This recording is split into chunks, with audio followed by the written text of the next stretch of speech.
Yo, everyone, welcome to Xbox Ultimate Podcast. This is episode number 200. Yes, that is a lot of episodes. It's been like over 4 years now since we started this channel, and it's meant a lot to me and everybody here that for taking part in the community and being a part of what we do. We got some Xbox royalty here to kind of help us celebrate, guys. It's talking about Xbox Ultimate Podcast. This might end up being the most ultimate version of Xbox Ultimate Podcast we've ever had, because as you can see, we are graced by not only Mr. Boomstick, we got King David here, we got Dirt Griggity, and the Fun Spec fam is here as well. So let's get to some intros quickly, because a lot of these guys, it's late for them. They're not used to staying up and doing these late night shows. So we'll get to Grandpa first. Mr. Boomstick, what's up, man? How's it going? Hey, listen, it's going great. I actually fixed my mohawk for this because I saw myself and I'm like, yeah, listen, I got to fix that mohawk. It's fine. But listen, I would not have missed this for the world. Congratulations to everyone here that put 200 episodes under their belt. Listen, YouTube is super hard, man, and it's not a guaranteed success.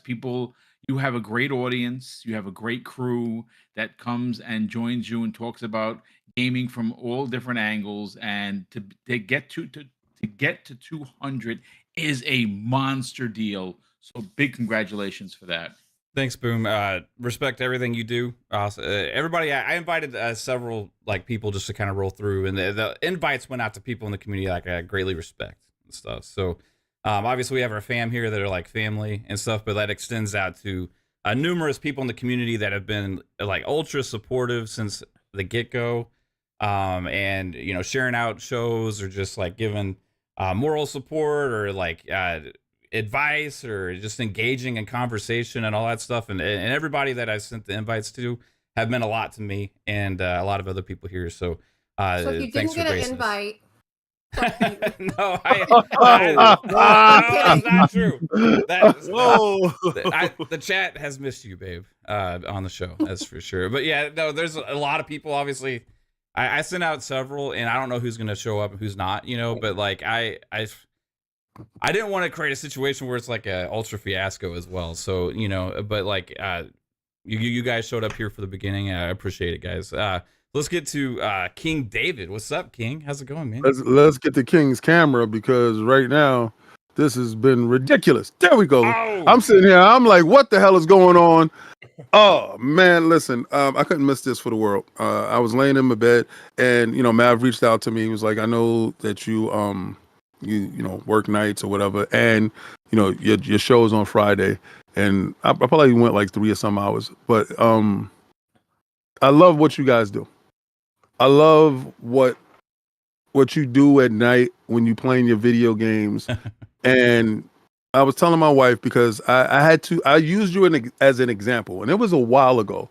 And we were watching your channel, because I peek in on everybody's channel, put a thumbs up, I share it out if I can. I try to support everybody as much as possible. But I said, look at what he's doing. And she was like, well, what is he doing? I said, he's showing you the game like it's the first time you're seeing the game. He's not looking at how many people is in the room, but it's like it could be thousands of people, but he's giving you a piece of himself, while you're seeing the game, and you're going to fall in love with the game. And she don't know too much about video games, but she goes, I understand exactly what he's explaining. I said, and that's what I'm talking about. That's his gift. His gift is explaining the game. And you have a sense of people watching, and the way that you do it. It's very hard to pinpoint it, but you have that piece of magic. And then once you hooked up with Pong Soul, and you'll do the AM to the PM, to the PM to the PM. I said, that's the dynamic. That dynamic is really hard to beat. Like when people try to get co-hosts and stuff like that, sometimes it don't match. You guys really match so well. And your topics are really good. So I had to support. I had to be here and support, bro. Yeah, man, I appreciate you as well, dude. You guys, everybody over at Iron Lords and Realm, and you're starting your channel too, is just exploded. It's been absolutely awesome to see. So again, kind words, man. Everybody here, like with our panel and our family, has been a huge part of everything we've done. And I can't thank them enough more so than for the journey, right? And also, sorry, Caitlin, definitely love you too, and I love the room and the aesthetics, and thank you, and definitely Mav's aesthetics. I'm sorry, I'm a fanboy for the backgrounds, so. Yeah, well, that's all me too. Just I know. That's why I just had to say that, because I know. And then we got the one and only Mr. Bleed Green himself. He does bleed green, and he bleeds a lot of green, and he's been causing a lot of blue blood lately, actually, I believe, over there on WBG. And it's the one and only Dirt Griggity. What's up, Dirt? Hey, man, what's happening, man? Congratulations. 200 episodes is not easy, man. Especially in these YouTube streets. It's not easy to stay consistent. It's not easy to, still have people coming to watch you every week. So 200 episodes, man, that means a lot, man. I mean, you're doing pretty good. So congrats to everybody. You, your panel, everybody that's been doing it for a while, man. And thanks for inviting me on, man. I appreciate that. You respect me, man. Oh, absolutely. I respect everybody here. And community, the chat, you guys, I see super chats, and I'm gonna get to those in a little bit. I want to get through doing some intros, and we'll have a little bit of. I just have a little bit of conversation with you guys before you have to step out and stuff, because I know you guys can't stay late because it's East Coast for. I think you're East Coast too, Dirt, aren't you? Yeah, I'm Midwest, but Eastern time. Yeah. All you East Coast people, right? So, shout out to my beautiful wife, Caitlin, for making an appearance here for episode 200. Hey, babe. Hi. I don't know if I'll stay the whole time, but I definitely had to be here for this. Yeah, a huge part of. If you guys don't know, she does all the thumbnails, all the artwork, all the graphics, all the overlays, all that stuff, and has been since the start. And so we got 3 podcasts too. We do XUP, we do FSP, and PM and the PM. So in total, that's like 400 plus thumbnails that she's had to do for the show. Yeah. Wow. That's wild to think about. It's great. Yeah, it's pretty crazy. We got somebody joining us from Paris. He's like, he woke up at 5 a.m. just to make sure he could be here. Last time we had a milestone is episode 100, and you saw he was sitting in this chair because he was traveling. He came to visit. But now 3 Bits in Paris. What's up, man? Have you had any good croissants? Yeah, a lot. Yeah, it's super late. You sound tired as shit. It's hilarious. I'm really tired, but dude, I had to make it. I was actually rewatching that episode. Sometimes I like to go back and just look at our journey as a channel, see how many memories we've made over the years, and it's amazing. It's really cool to like the amount of thumbnails that Kate has had to make, the amount of laughter we've had since the very beginning, and all of the drama, the fun times. It's amazing. So I had to show up. It's 4 a.m. here. I have to catch a flight very soon. But I had to drop in and give you guys my respect and love you all. And you're in there too, I guess. Not too bad. But no, love you all. I have to catch a flight, but had to be here. So yeah, I love you, man, and yeah, thanks for being a part of like one of our first people to kind of join the family and stuff. So been doing multiple shows, canceled show, Fun Pop, FSP, and started with this one. So, but bro, appreciate you so much. Well, it's all his fault too, by the way. Yeah, you guys know. I mean, everything. 3-Bit originated here. For anybody that doesn't know, when you ever see Blame 3-Bit on Twitter or it's trending because it's happened before, it originated here because everybody knows that 3-Bit's fault for anything that happens bad with Xbox. Or just in general. That's right. Oh my god. And not only is 3-Bit joining from Paris, we have Jasper joining from space. What's up, Jasper? Yeah, it's been fun. I've only been doing this for like 3 years or so with you all, but like somehow life has changed so much, but it still feels like just last week I started talking with you all, and now we're already at 200 episodes. Like, it's just crazy, like how fast time has flown, and just like I don't know. I just had to jump in for 200. Like, Yeah, just got to get here. Were you here? You were here for 100, right? You were part of the. Yeah, I was here for the 100. Yeah. I started like, I think my first one was like 60 or something, maybe. Yeah. That's been so. It's crazy. Time. Yeah, I know it's been so long, but COVID too. Like 3 years kind of just blurred together. Yeah. Oh yeah. It is weird. And I've also missed a lot this year too, which kind of sucks. But things happen. You've been able to join quite frequently the last few weeks, man. So it's been amazing to actually have you here. We got the one and only Fuzzy Belvedere, who's on more podcasts than anybody else in the entire community, I think. What's up, Fuzz? What's up, everyone? Glad to be here. Just glad to be a part of this. Glad to be a part of the family, and just glad to be a part of this awesome panel. Love all of the guests on here. Just always, I guess I came into this community more as a fan, just of gaming and some of the podcasts, like especially back when nobody was really saying positive stuff about Xbox, and I was all about, I'm kind of pissed off at Drive Club on PlayStation, so let me see what Forza's about. But man, it's just awesome to be with you guys and talk about this hobby we all love, and just awesome to have the chat, join us, interact with us, and poke fun at us at times, and even with the drama stuff where people don't necessarily like our opinions at times, it's just so much fun just sharing our thoughts and just being a family, basically. But man, just honored to be here with you guys. Yeah, 100%. Fuzzy, what are you talking about? Everybody loves us, Fuzzy. Yeah. Nobody has a problem Especially with us. those Come on, man. Random PlayStation guys that just show up and be like, "Oh, I hate everything you say." Like, why are you here? I hate them too. Because PlayStation channels don't got nothing to talk about except for one Xbox games that they don't want. I don't know. Yeah. Now they want them. Anyways. They want all of them. Yeah, that's for sure. Apparently the Pro was supposed to play the best Xbox games, right? Because there's no PlayStation games. I don't know. It's a place to play. Pong, what's up, dude? Happy Friday. Happy 200, everybody. Real quick before we get to the family and to our guests, we got to get this out of the way because obviously the chat, as you all know, you guys are nothing. We are nothing without you. Each and every week, and that is a fact, because if you weren't here, we wouldn't be doing this. So you're as much a part of this celebration as we are. So first of all, thank all of you for being here on this special occasion, for jumping in, saying hi, but the continued support for all of our shows, all the different channels out here in this community, all the same faces each and every week.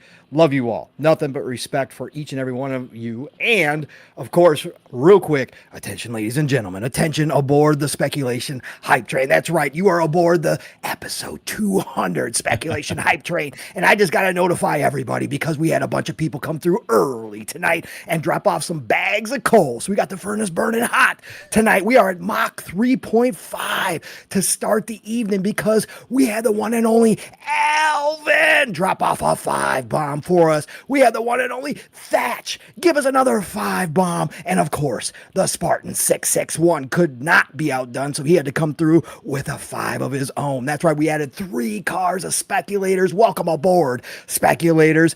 And just so y'all know, your goal for September is still 6,280. So we got a long ways to go, but I know you can do it to keep us ad-free in 2024. It's episode 200. Choo-choo, motherfuckers. Choo-choo. Welcome aboard. All right, I got that out of the way. Hold on. Family. Choo-choo. There we go. Choo-choo. Get it? There you go. Anyways, happy Friday, everybody. First of all, obviously, boom. Dirt and King, thank you, brothers, for all coming on through here and being with us. It is special because each and every single one of you, your shows, your communities, welcomed most of us here in this family in when we first started out too. Been a part of all your shows to some degree or another. And again, without you guys leading the way, again, a lot of our shows would never really have gotten to where they are. So thank you all for the support that you've given all of us to grow and help grow us as well. Without it, again, that's what this is about. And without it, we can't do that either. So thank you. for coming through and giving us your time tonight. Again, East Coast, you guys are late, but love you all.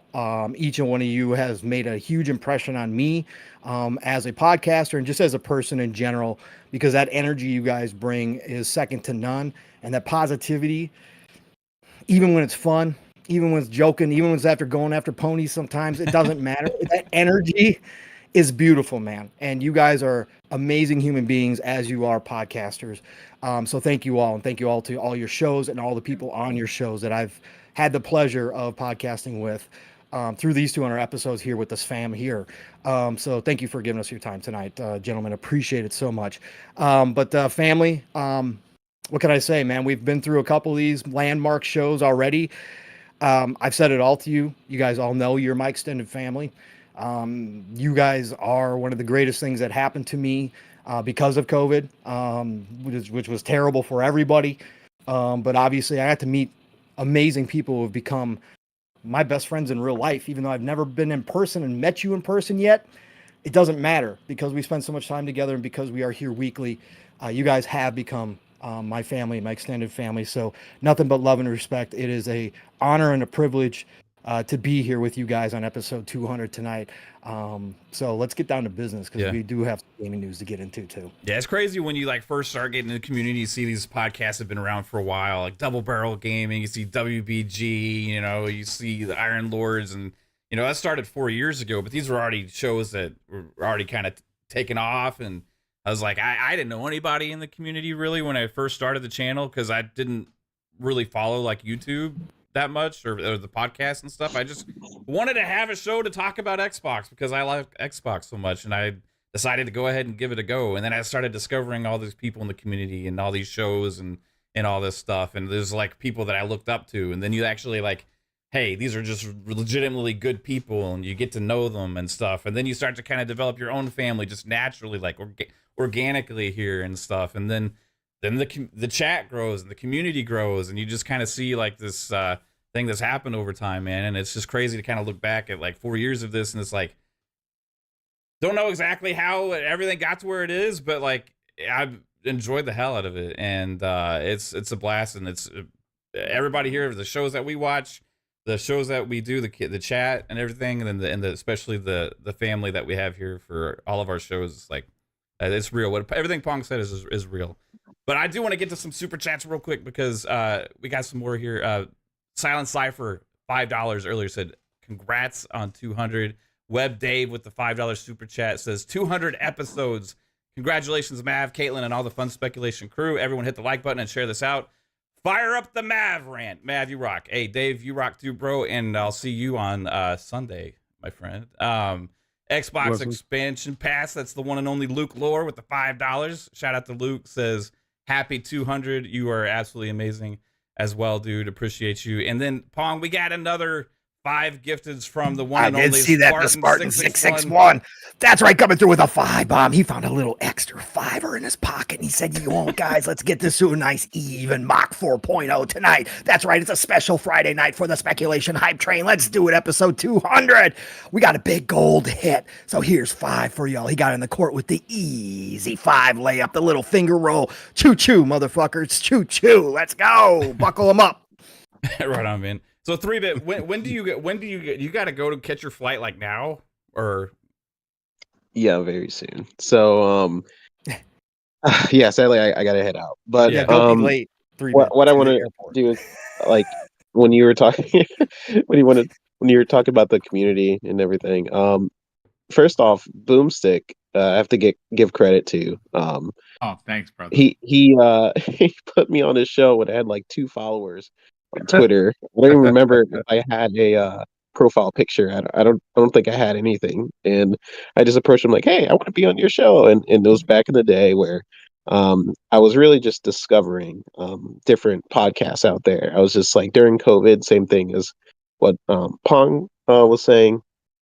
During COVID, you just scrolling through YouTube, like, okay, I want to see some gaming conversations and things like that, and of course the 3 gentlemen here, Dirt, Boom, and of course King.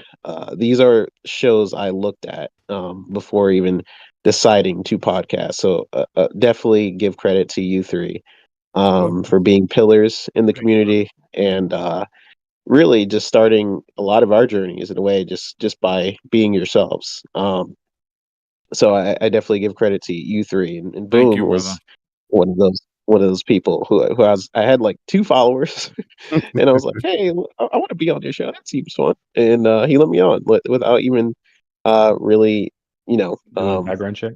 And then we've So been all regretting that decision Boom made ever since. And, you know, Listen, everybody deserves a voice, and That's right. we have a. No, listen. Doesn't matter whether you have 1 million followers or 2.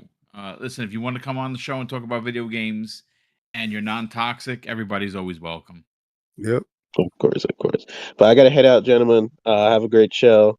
Safe Love you travels. all. have a Safe, good Safe flight. travels. See you when you get back. Thank 3-bit. Let's go. Yeah, yep. See you guys when you get back. Bye. I want to get to Dirt real quick because you've been having some content regarding the 4090 claims for PlayStation and stuff. I know both you guys have been having a field day with that. I hear King laughing already. But like overall, it's been a crazy couple days with Xbox, and there's been a lot of blame placed on Xbox for the pricing of the PS5 Pro. Is this where the blame should be placed, Dirt? What do you think about that? Somehow, some ways, it always manages to go back to Xbox. Is Xbox fault? It's Xbox fault. You know, I heard 2 different reasons. I heard because Xbox doesn't have a Pro model. That's one of the reasons. PlayStation is saying the hell with it. We can put the price wherever we want to. Then I also heard because Xbox is just flat out no competition at all. And me personally, if you want to say the lack of the Xbox Pro model, okay, that's fine. I don't buy any of it. I just think PlayStation is doing it because they want to do it, and maybe they're at that point where they don't want to lose any money on their hardware. They want to make sure they're gaining some type of profit. I'm not sure what's going on, but no way am I going to blame Xbox for what PlayStation is doing. Was it Xbox fault in 2006 when they made the PS3 $600? No, I think Xbox was less of a threat then. Honestly, No. I think it's Xbox fault both times.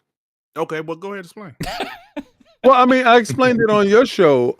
They set the trap for them, right? So I didn't understand why Xbox put out the speckled Series X with the 2 terabyte internals. I didn't understand it. I didn't understand the pricing. I didn't understand anything about it, and I thought it was idiotic. And I went in on them. I was like, yo, I don't know what your problem is. Like, you're not offering anything different. It's the same thing, and you just because I just picked up a refurbished Xbox Series X, and I got it for $320 something, and I got a 2 terabit storage SSD, and that was less than the 6 that you're selling this thing for.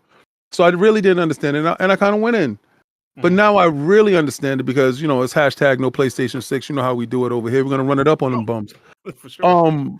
But I understand now because I did tell people that the Pro needed to come out to lock the feet in the sand because they can't move vertical or horizontal. They really have to just stay there and take it for however long, pause, for however long Xbox is willing to wait for the next console to come out.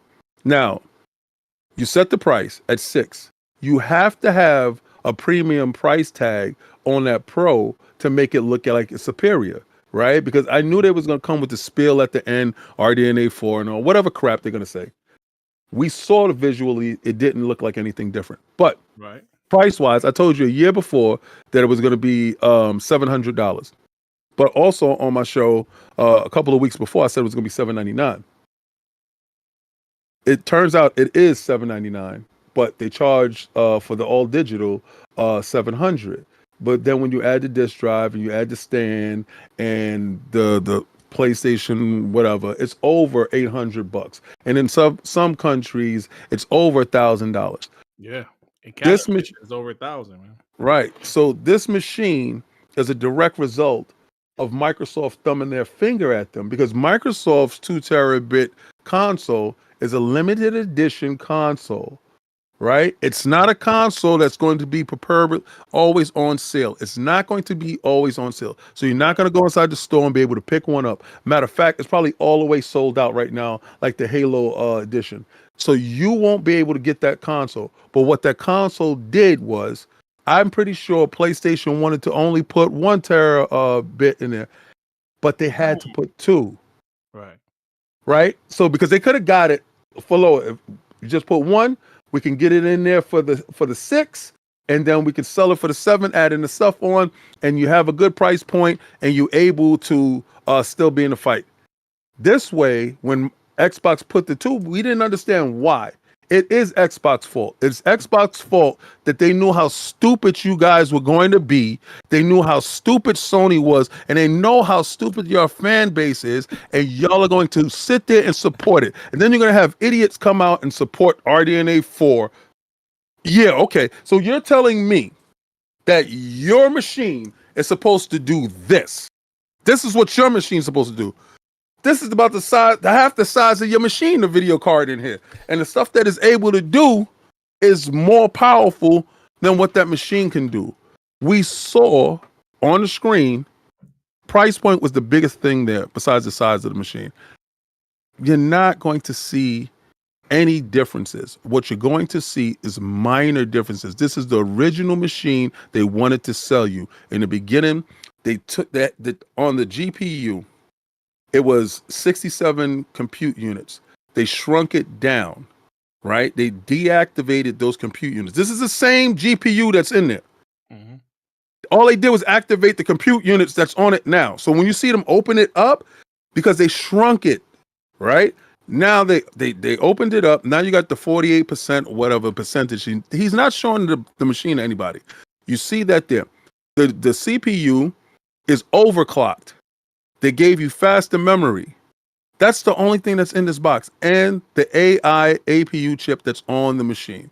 That's it. That's the only thing that's different and unique about this machine is the APU chip. So it is Microsoft's fault that they knew how stupid Sony would be, and they knew their fan base will fall in line with this. I do blame Microsoft, but as far as no competition, no.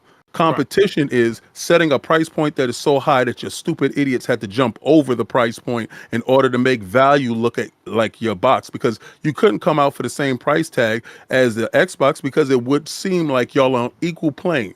We know how Sony has to think, and it has to think that the Xbox is lower than them. They went off of your hubris. So yes, it's Xbox's fault that you guys got to pay more. God bless. Okay, so like King said, Mav, it is Xbox fault. You know what? You did explain that on my show this past Monday. But I guess I was looking at it like they're blaming Xbox in a negative way. But right. So you're explaining, oh yeah, it is Xbox's fault, but this is why. So yeah, like King said, Mav. Yeah, like, how can we put it any better? Like that was like an essay. But he made a great point to where the PS5 Pro, if they would have put it at 600, it would have seemed equal to the Xbox Series X Galaxy like version, right? And that's not a Pro model. So those are some great points, King. Yeah, a big difference between that Xbox also is it does have a disc drive in it, right? So, yeah. So like, people are counting that. A small little thing, it can actually stand on its own without having to spend $30. You guys are making valid points tonight. You mean stand up? And that's weird. Why would they ever design a console that doesn't need to buy a stand sold separately? How dare Xbox? I know, how dare they? Shout out to the chat. I gotta get caught up on these. Spartan661 hit us with not only 5 more gifteds. Choo choo motherfuckers, but then another 5. Shout out to Spartan just running that train. The chat. Pause. Choo choo motherfuckers. I'm sorry. Damn it, running no trains. That came 3 bits gone. 3 bits the one that likes trains. I'm sorry. Wow. We learned this actually. That's an old throwback for any old listeners that remembers 3-bit slipped up when he said that. And also, everybody, I see the guy that was saying, hey, Oh, how lame is it for an Xbox podcast to be talking about PlayStation, losers? How about you watching a show called Xbox Ultimate Podcast when you only care about PlayStation? Hey, we got shit to say. You don't. Get out. Get the fuck out. Hey, That's so, that's so listen, funny when they come in here and say, "Oh, why are you guys talking about?" Shut up. Shut up, because your favorite podcast, I know who your favorite podcasters are, and trust me, they talk about Xbox all damn day. I mean, it's do. new hardware. So anytime the new hardware is announced, there's like a reaction from both sides, and there's also like That's old hardware. conversation. It's an old CPU, at least.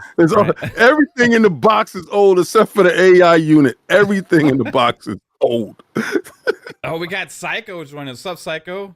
How's it Yo, going, man? what's up? Did you get home from Good. work?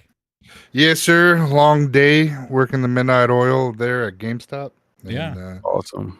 finally got off and pause. And decided I can't not come to the 200th episode. And yeah, exactly. I didn't know where that was going just then. This is getting off the rails. Yeah. We're starting early, folks, but no. Amazing feat that that you're able to do, brother. You're yeah, it's awesome. Amazing feat. I'm sorry. Amazing Yeah. feat. Amazing You can't feat. not come. Okay. Gone off the I just rails got already. work. Hey, no, I'm ready.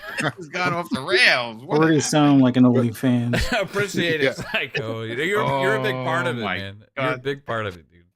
Dude, I remember sitting at home during COVID and listening to you guys, and then hopping into some Halo matches when we were doing those Friday nights, community game nights, and we started playing, and then it was all over from there, brother.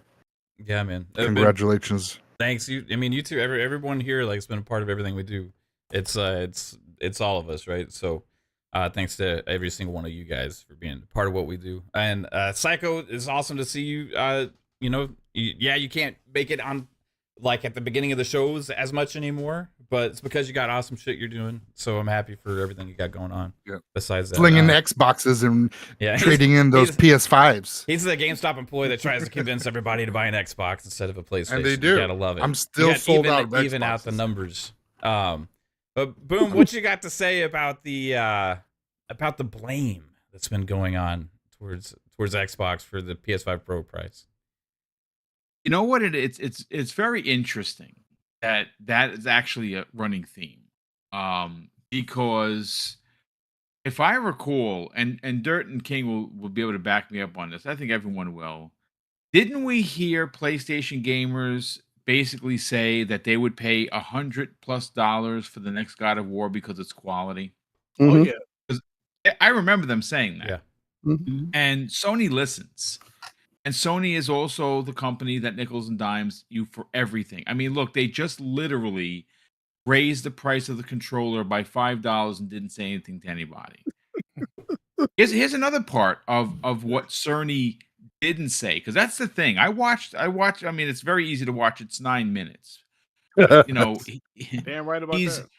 that. I watched it a couple of times, but I started noticing what he didn't say. More Mhm. though than what he did say. And what he didn't say was, these enhanced games, are they free? Right? Well, no, I don't think they're going to be. Ooh. I bet you they're going to charge $10 upgrade fees. You think There's so, just no Boo? doubt about it. They Well, did they that in do the it now. beginning. Oh yeah. They did They at did it first, before. but then they Yeah. pulled back on it, didn't they? Yeah, because they knew they was gonna pull this trick. Yeah. They ran out of PS4 games, so They were calling director's cuts or whatever, right? Yep. Yeah. You guys really think that? Oh, I they're think gonna. they're going to charge $10. I said as much as $15 for a pro version. You'll see. Yeah, They're gonna enhancements. charge- Well, Yeah. the Last of Us remake needs a director's cut now, so that makes sense. I Yes. think that would be a It's a disaster. remake. for them, bro. remake.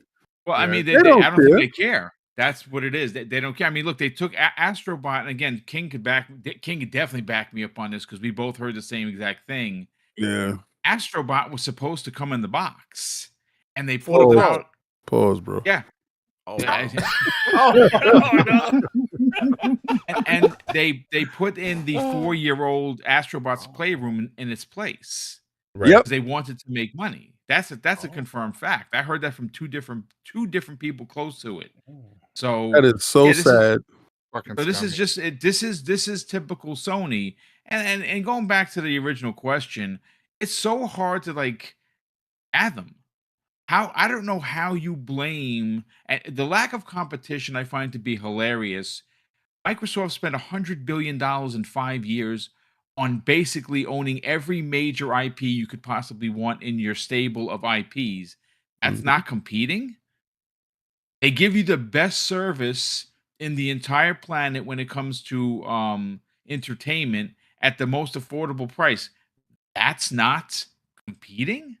Right. Like it to me, it's what I call it for the people that are actually touting this. It's more like they are coping or potentially capping for their overlords known as PlayStation. Yeah, that's where I've been at, Boom. Is like overall, like you can blame Xbox, but you can blame yourselves for ignoring everything Xbox has been doing as well. Right? Yeah. Because you're choosing to just listen and eat up all the sauce that they're throwing at you, and it can be they've been full of shit. They've been double speaking for forever now, telling you one thing while doing another. They've been copying Xbox just 6 years behind on every single one of the moves that they end up making. But they tell you something what you want to hear, and they're always kind of going with whatever the narrative is that the communities are speaking, and then their announcements or their moves or even their things that they talk to shareholders about that gets leaked and all these other kind of things seem to kind of just like, oh, that's going to be good news for us and make Xbox seem bad. And that's always been their way of doing business, is to make the competition seem worse. But it's y'all's fault for not actually paying attention to what's actually going on and just eating that shit up for so much that, like, Xbox is still selling consoles, right? They are still having a huge pipeline of games. They have the best subscription service in gaming that has the most value by far. And if that's not, like Boom said, if that's not competition, then what is? Right? Well, I'm sorry to interrupt, guys. Let me say this real quick. But you know what they're saying, right? What I've seen on social media, what they're saying is Xbox is putting their games on PlayStation. That's behind their theory of Xbox is no competition. Well, if they were competing, they wouldn't put their games on PlayStation. So that's where these guys are coming from. That's what they're saying. And me personally, I think if you look at the industry, years ago, they said PlayStation would never put their games on PC. Boom. Dave, you guys know. Fuzz, you guys been around for years. They said they would never put their games on PC. Yep. They're putting their games on PC now, right? And the Switch. Yeah. I mean, so things are changing, but that's what they're running with. That's why they're saying Xbox is no competition. And of course, they always use the console sales stuff. But like you said, Boom, Xbox owns the biggest IPs in the world right now. And I mean, come on, man. You know, it's just... Well, it's when you sit there and you're trying to figure out, because listen, the biggest prognosticators, the leaders, if you will. Now, all right, you have the Twitter generals. That's the J Dubs, that's the Porter Rocks, that's the King Thrash, right? You have those guys there. And then you have the other ones. I don't even look at those guys' stuff because they actually spew absolutely nonsense. That's soldiers. Yeah, that's the koala bear looking dude. That's the Destiny rebranding dude. It's the other yeah, we know why you had to rebrand. Yeah, right. And then the other dude that dressed up like Snake and had that spill off in his face. So you and then you have the overlord over them that tells them PlayStation is going to sell it for this price, and then you'll be able to get a PlayStation 5 for this price. We're telling them that's not going to happen. We're telling them that no, they're going to sell it to you for the high. And we've been looking at the market. We've been watching things. They've raised the price on all their consoles, all their peripherals weeks before. We knew that the price was going to be high. A lot of these guys haven't made it from PlayStation 4, because they want a Black Friday deal. They want a sale on a PlayStation 5. A lot of these guys aren't gaming on PlayStation 5. The numbers are indicative of no one being there. The reason why Astrobot sold 12,000, let's be real, in one region.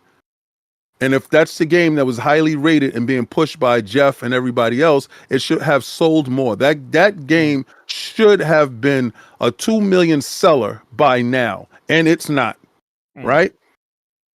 So we know that they do not buy games, but they were waiting for this price. Now, when the price comes out and all of us on Twitter is telling them, I told you so, this is what happens, this is what it is, they have no other choice but to try to figure out how to get out of this snafu, this bag. We have to blame Xbox. They're no competition. They're putting games on our box. And the next part of that same scenario is Grand Theft Auto will play better here. So you gotta, this is why they're doing it, guys. They got the marketing from Grand Theft Auto. No, they don't, and no, it won't. Those things are stuff that we're telling them. They needed to find an enemy, because if they don't find an enemy, then they have to point the finger at Sony. And if they point the finger at Sony, you have to do what my man BitCloud did and denounce you dudes. He did. Yep. That he Sure did. did. That's the bigger thing. And these dudes will never hold Sony accountable. They will always point the finger at Microsoft, but they will tell us we need to demand more. We need to hold Microsoft accountable, and we shouldn't be holding the line. We should be demanding better. Brother, you should be holding the line, and you should be demanding better, because to charge you $30 for something that is made for $12 in China is heresy. That disk drive, that thing is like $13.95. No, it's $1.99 for the stand, and it's $12, $13 for the disk drive, and they sell it to you for $80. Capitalism at its finest. Sony is squeezing every last drop out of you dudes. Oh yeah. Yeah, I mean, do you Hell, think it would they have need been it. better Absolutely. received if it was a 600 to 650 with the Yes. disk drive at 1 terabyte? Yes. Yeah. Absolutely. I think it would have too. So like they're Yeah. wanting to push people digital also, right? So that's one of the reasons that they went that route, because they easily could have had that instead, because that as SSD that's in there is pretty expensive, right? So that's taking it easily from around $600 to $700. So if they would have had $600 and had a disk drive in there, maybe make it $650 or around that $600 price with a disk drive, you'd have a lot of people that are the physical gamers, also on PlayStation, because I always claim there that they buy physical more and all that kind of stuff, right? Which is BS. That, oh, well, we're happy now because we have 1 terabyte hard drive. I'm good with that. I got the console and I got my disk drive. And that would have been more of a reasonable thing to do. And that'd be also more comparable to an actual upgrade over what we got at the launch of the generation, right? It's Mark Cerny's fault. It's Mark Cerny and that SSD's fault. Oh, Yep. If you think about it, they would have been able to put out the same exact box as the Series X. They would have put out a box that was a stable box. The SSD would have been the same SSD that's inside the Xbox. They wouldn't have had that higher price rate when it came to certain things. Everything would have been equal footing, and they would have leverage in order to move around with components and getting back subsidies on the box. They cannot subsidize the box because of that SSD. And now you put that APU in there, and the APU doesn't cost that much to make. It's a whole lot cheaper than the SSD. It really is. The problem is the SSD, and Mark doubles down, and he forces this SSD. They can't go back. I think that's an arbitrage on their neck. That's the reason why I don't believe there's going to be a PlayStation 6, because they're going to be so far behind in the times. Microsoft will leapfrog them like they have already by the next generation. Yeah. King, let me ask you something right quick. But the SSD, what did it do? Nothing. I mean, because I've seen some games where Xbox actually loaded faster than the PlayStation SSD. Well, remember at the beginning of the generation, all the tests that were doing the clock speed, like the actual load speeds on last gen games, like because all of those were getting enhanced and stuff, so they kept doing those, and like time and time again. Xbox Series X was actually loading them in faster than the PS5. You know what made that SSD invalid. Jason Ronald and the team making quick resume. Mm. The moment you see quick resume being utilized, it's wizardry, right? Yeah. Because you jump in and you right back where you're at, and it's like you had a cartridge. Yeah. And when I'm speaking to Jason Ronalds, he said it takes a snapshot of where you at. And I'm not an engineer. I have no idea what that stuff means, like VVR and all this other stuff, velocity architecture. But when he explained quick resume to me, I said that was ingenious. It took away the advantages of that SSD. The SSD makes no sense. And anytime you see them do a comparison between the Series X and the PlayStation, they always tell you from a cold boot up. Yeah. Yep. They never tell you from a gamer standpoint. If you're going from a gamer standpoint, that PlayStation 5 has no chance in the world. Yeah. Because it's just quick resume. That's a couple of seconds, like 2 seconds. Yeah. Crazy. Well, man, great points. I want to take a pause here. For one reason, I gotta get caught up on super chats and stuff, but I also know some of you guys got to get going like earlier than, because so I want to try and be respectful as possible. And I know you've already stayed longer than maybe you even originally planned, so I appreciate how long you guys are hanging out with us. But it's our pleasure, brother. Again, you do great work. You're a community. You are a community leader. Yeah, you are out here all the time, and you're welcoming, and you're inclusive, and you're transparent, and we love you for it. So thank you so much for being for allowing me to be a part of this. Everyone have a fantastic weekend.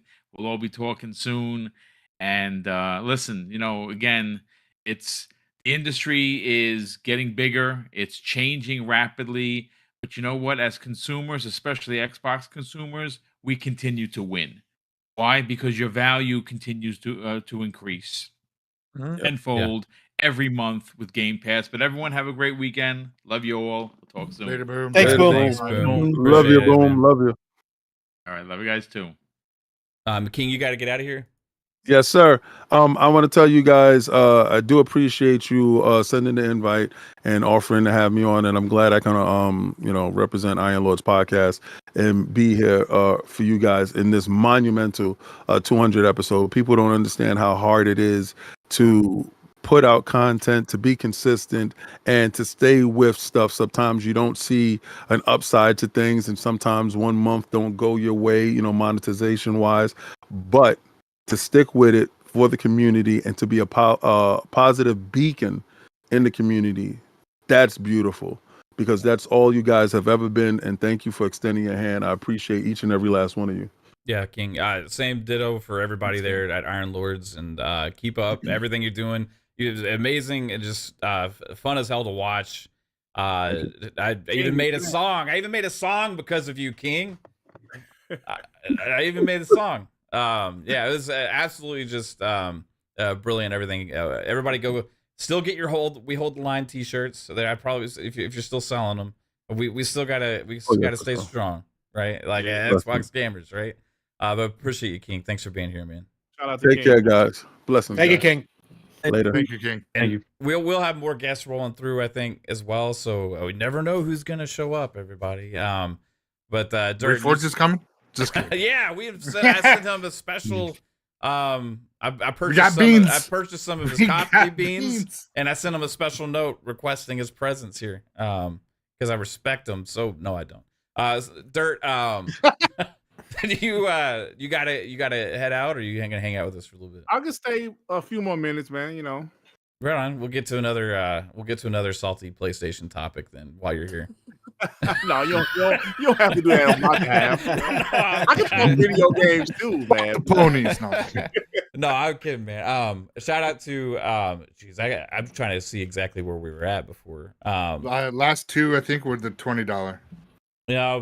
No, you gotta go beat Jay Rembert at $2. Oh, yeah. We got we got Decado with the member for 27 months. We got Decado dropping a 10 bomb in here, a 10 dunk from the free throw line. Decado. Attention, ladies and gentlemen, we are now Mach 5.0. I need you to adjust those 4-point harnesses down a little bit tighter. We don't want you flying off the speculation hype train at these kinds of speeds. Thank you for helping us keep us ad free in 2024. That's right. Hashtag no beans. Because your goal right now, even with the extra credit, is $6,150 for the rest of this month. I know we can all do it, but the Decado dropping off a couple bags of coal. Welcome aboard, all you new speculators. Choo-choo, motherfuckers. Choo-choo. Choo-choo. Choo-choo. There you go. All right. Decado also member for 27 fucking months, man. So sometimes those, I still, like, every time I see some of those, like, member for this many, like, it just drives me crazy. I can't fathom that, right? But appreciate you, Decado. Says, I double booked the train. Choo-choo. Yeah, choo-choo to you, motherfuckers. Let's go. Jay Rembert hit us with the $2 super chat. Says, look at all these bots. Congrats on 200. Yeah, we had a lot of bots here to start the show, but that's how we do it here on Xbox Ultimate Podcast, because we're all kind of Xbox fans ourselves in one way or another. Easy, Jay. We've been told we're pony bots too. So That's easy. We've also been called PCMRs. So easy. You don't know what you got here. We might not be bots. I didn't like that they closed 2 studios, so all of a sudden I'm a pony. All of a sudden I primarily play on PlayStation and shit talk Xbox all the time. That's how it goes, I guess. I don't even own a fucking PlayStation. No, that's not the greatest thing ever. I've owned 2 and sold them both because they just sat there and collect dust. I was afraid that it. I bought a PlayStation from Game 14. This is sitting here, bro. I swear. Yeah, this is sitting here. I played Spider-Man 2. I beat Sandman, the first boss, and then that was it. Same shit. I bought it. I traded in my PS5 when I thought the value was going to be at the highest recently, and thinking, well, they're gotta have a hopes and dreams show to have with the PS5 Pro announcement when they make that, and I'll just like upgrade and pay the difference and take advantage of all these great PlayStation exclusives that are going to be coming out next year. Yeah. But that shit doesn't even exist. Where's the roadmap? Where's everybody asking for the games? I don't understand. I thought it was going to be like the PS4, you know, like the last few years of the PS4 gen. It has some pretty good exclusives. I'm like, okay, ain't shit on the PS5 because I'm obviously playing my multiplayer on the Xbox. So I'm like, this shit is just sitting here. Yeah. It's because they canceled all their games, Dirt. They did. Games of the service, they canceled them all, so they got nothing. No, they didn't cancel all of them. They actually put out canceled the wrong ones. And then they canceled it after it was released. Yeah. Well, that's one. That's one that actually made it out of the 26 oven. 26 out of and we got 1. Nice. Hey, Pong. So you see they E Ranks in the chat is actually calling me a pony bot for saying I have a PS5. Yeah. What? I mean, Dirt, you're not allowed. You can't win with this fucking computer. I got a PS5. You know Like dollars, but oh god. Shout out to Spartan 661. Also hit us with a very generous $20 super chat. It says, we all pay attention to what all of you content creators do. The paid media is paid trash news. Your fans are not sheeple. Everyone with an open mind here is amazing. Thank you for exposing the truth that everyone needs to hear.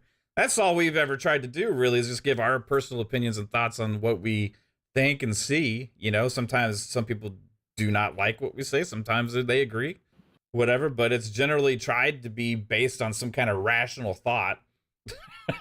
No. But that's the way we try and think. But, you know, sometimes there's no context there. Yeah, sometimes we can be a little biased at times, you know. Preferences happen. BT Maverick 707 with a $20 super chat says, happy 200th, motherfuckers. Listening to you guys is like hanging out with genuine friends, and that is much needed. So I can't thank you guys enough for just being yourselves and sharing your guys' passion for gaming. See you guys at 300, motherfuckers. Yeah. We'll see you at 300. Shout out to BT. Yeah, absolutely. What were you saying, Jasper? Oh, I was just making a joke when okay, well, you're too late. Max Silver was like, there's no yeah. You should have talked over me. J Mac, member for 23 months, says, shout out to the Pantheon panel. Xbox World Order is real. Shout out to the gray beard. Let's go, J Mac. And then Lotus Esprit came through Ooh.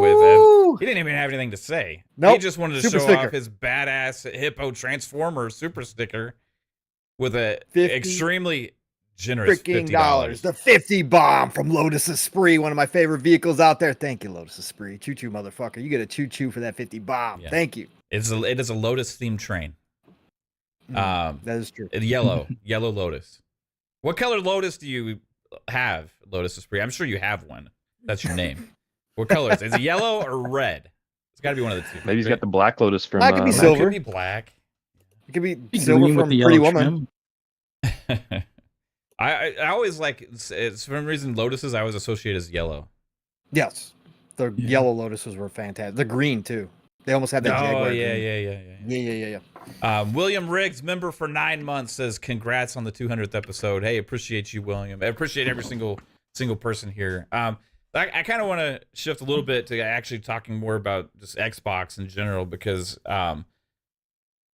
overall, like, this has been a crazy year for Xbox. Maybe one of the craziest that we've ever seen. This last 4 years has been really crazy for Xbox. I mean, they have good hardware. They have taken some time to get some of the games out because of COVID, obviously, and all that kind of stuff. Pipeline starts hitting. Then as soon as that happens, they start announcing games are going more to other platforms. And right after, also, the biggest acquisition probably in gaming history with the acquisition of Activision Blizzard. But something that kind of took me by surprise, and I was just trying to... I was telling Kate, like, hey, for the 200th episode, I want to have, like, a thumbnail that kind of represents, like, Xbox with, like, all the characters. So I started, like, listing off, like, all the characters of, like, the big franchises, like Joanna Dark, Master Chief, Marcus Phoenix, I was saying, like, okay, you got to put, like, maybe somebody from Call of Duty, like Ghost or something like that, And I just kept going. Okay, you got Crash, you got Spyro, you got Tony Hawk, you got... And it just kept going and going. I was like, holy fucking shit, man. Like, how many characters do they have? Like, how many IPs do they own? You got Diablo, like, Sea of Thieves, you got Grounded, you got State of Decay, like, you have all these things. Doom guy. Yeah, Indiana Jones, Blade, like... I don't think you said Gears yet, have you? No, I said Marcus Phoenix, yeah. Oh, okay. But I was just like, and I sent all that to her, and I was like, and she's like, I can't fit all this shit on the thumbnail. Like, it's just no way. So she decided to make little hexagon things, but like, that's just kind of shows you how it's transformed in the last, since what, 2016, 2017 is when they kind of to now. But like, there's been more negativity about Xbox than ever before as well. Even more so, it seems like at times in the Xbox One generation, because of the console war, more or less, right? But like, as gamers, like, if I'm an Xbox consumer, right, like, I kind of look at things like, holy shit, I get all these games in a subscription and all these other kind of things, and yeah, it's not all good news all the time. Like, they've been layoffs because of the acquisition. There's been games that have got canceled. Studios got shut down. You had lots of things, but overall, like, as a consumer, you kind of look at where we're at now. Yeah, it's incredible. It's insane. And I don't really know how much attention is kind of paid to that. It seems like it's kind of painted as a negative a lot of times, everything that they've acquired and everything that they've done. But we see, like, little by little, all these things keep getting added to, like, Game Pass. Or there was one rumor, I should have asked Boom about this too, because he had made a video about it, about there's about to be a dump of, like, potentially like 13 games coming into Game Pass or something like that, right? Are you familiar with that, Dirt? I didn't have a chance to catch this video, but I'm not with that topic. I pretty much know the same things as everybody else. What I've been reading online. I haven't heard anything behind the scenes, but about maybe some Transformer games, some Tony Hawk games, some just some BC games going to Game Pass. And I love this topic because sometimes I always bring this up on my podcast. How when I first started doing consistent YouTube content was in 2017, and you brought up Xbox in 2017, comparing them to now. They have 5 studios in 2017, bro. It was like the Halo, Gears, and Forza. Yeah, and that's what it was. I mean, we obviously had some dry years, but that's because they were cooking. But just to say all of the IPs they own now, and yes, they are putting some of their games on other platforms. But back to your point, that's console war ammo, right? That's pretty much all it is. As a guy that participates in the console war, if I was just a regular gamer, Xbox fan, Indiana Jones is coming to my favorite platform this year in Xbox Game Pass. That's how I would think. Now, if it's going to PlayStation, would I care if I was just a regular casual playing video games? No, right? But it's a business. They're doing what they have to do. And the negativity really kind of hurts because, like, damn, Xbox has all of this content. For years, they've been, being bashed for having no games, no new IPs, no studios. And now this happens where they have so many studios, the biggest IPs in the world they own. And then they start putting some of their games on the other platform, and all the negativity just kind of comes right back. So it kind of frustrates you when that happens. But at the same time, even though I talk a lot of shit, I'm scared to play video games, man. You know what I'm saying? I'm a gamer, and all of those games are going to my favorite platform in the service. So I'm enjoying it, bro. Yeah, it's pretty crazy. Even just in the last 4 years since we've been doing this show, like what's changed. We made a lot of predictions and kind of speculated on things, and it's like when nobody saw when they actually, like, the reaction that we had when they actually announced that Activision Blizzard was getting acquired was insane. I'll never forget that day, bro. Yeah, I don't think it was a Tuesday, wasn't it? A Tuesday? I don't remember. believe Kate, it I was was asleep, and Kate like woke me up, and she was like, "Hey, Xbox bought Activision Blizzard." I was like, "You fucking with me?" I was going back to bed. Man, it was a Tuesday. You know how I remember? You were a guest on WBG that Monday. Was I? I should have been a guest on the following Monday. Yeah, Tim Dog was actually a guest the following Monday, right? It's Oh crazy, wow! right? But I would never. Yeah, you was a guest on WBG, and that show, like, numbers just stopped, right? Because we weren't talking about ABK, and then all of the rest of the podcast later that week just blew up. That's how I remember. It was Tuesday. It was a Tuesday morning when they announced the ABK deal. It's crazy. Wow. Man, I wish I could remember who was a guest on my show. Was like a year and a half ago. I just remember that. Yeah, that's crazy, dude. But yeah, Fuzz, what about you, man? Like, overall, just what is your sense on the state of Xbox? Like, because at first when they started making those announcements, you're a little bit more critical than some of us here, but like you kind of changed sentiment a little bit as well, and kind of. But overall, like, where do you think they're at? Because there's a lot of criticism going around right now.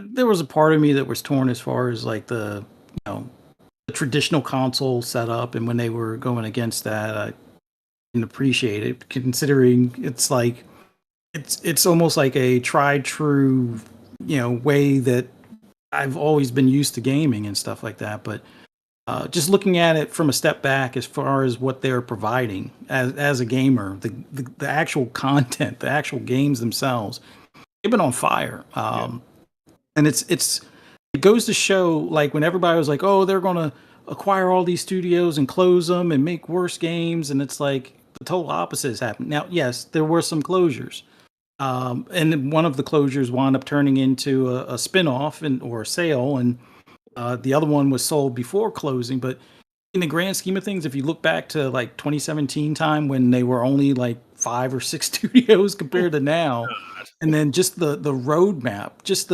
like every month we have something to look forward to coming into Game Pass from first party, whether it's an expansion, a big update for an existing game, or a brand new IP, or a brand new game in general in the series. There's always something to look forward to, and it seems like they're going to constantly be churning out games for the foreseeable future, whether you're going to play them on PC or play them on Xbox or on your tablet or your portable computer / like ROG Ally or Steam Deck. They've now made it so you choose where you want to play, and they have a ton of games for you to play or access. And Game Pass is just the icing on the cake, where now you have more than just the first party. You have the third party deals that they've made to come in there day and date.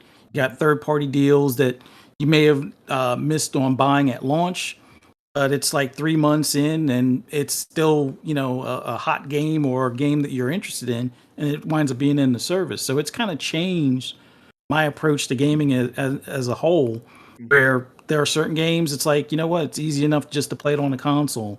And then there are the games where it's like, all right, I want that extra fidelity where, there's the gripes about 60 frames, but it's like, well, I got the PC that can do it, and it can make all the stuff, shiny and new looking, things like Starfield and stuff like that, which look great on the console. Same thing with Forza Motorsport, but now playing it on the PC, I don't have to worry about like having these other platforms in the house and having games to play on those platforms. Other than like my PS5 is just sitting there collecting dust if I'm not playing GT7, but outside of that, like there's always something I'm playing. And like more recently, hearing that they're doing the final updates on State of Decay 2, I've kind of fallen into that because big zombie fan, whether it's movies or games.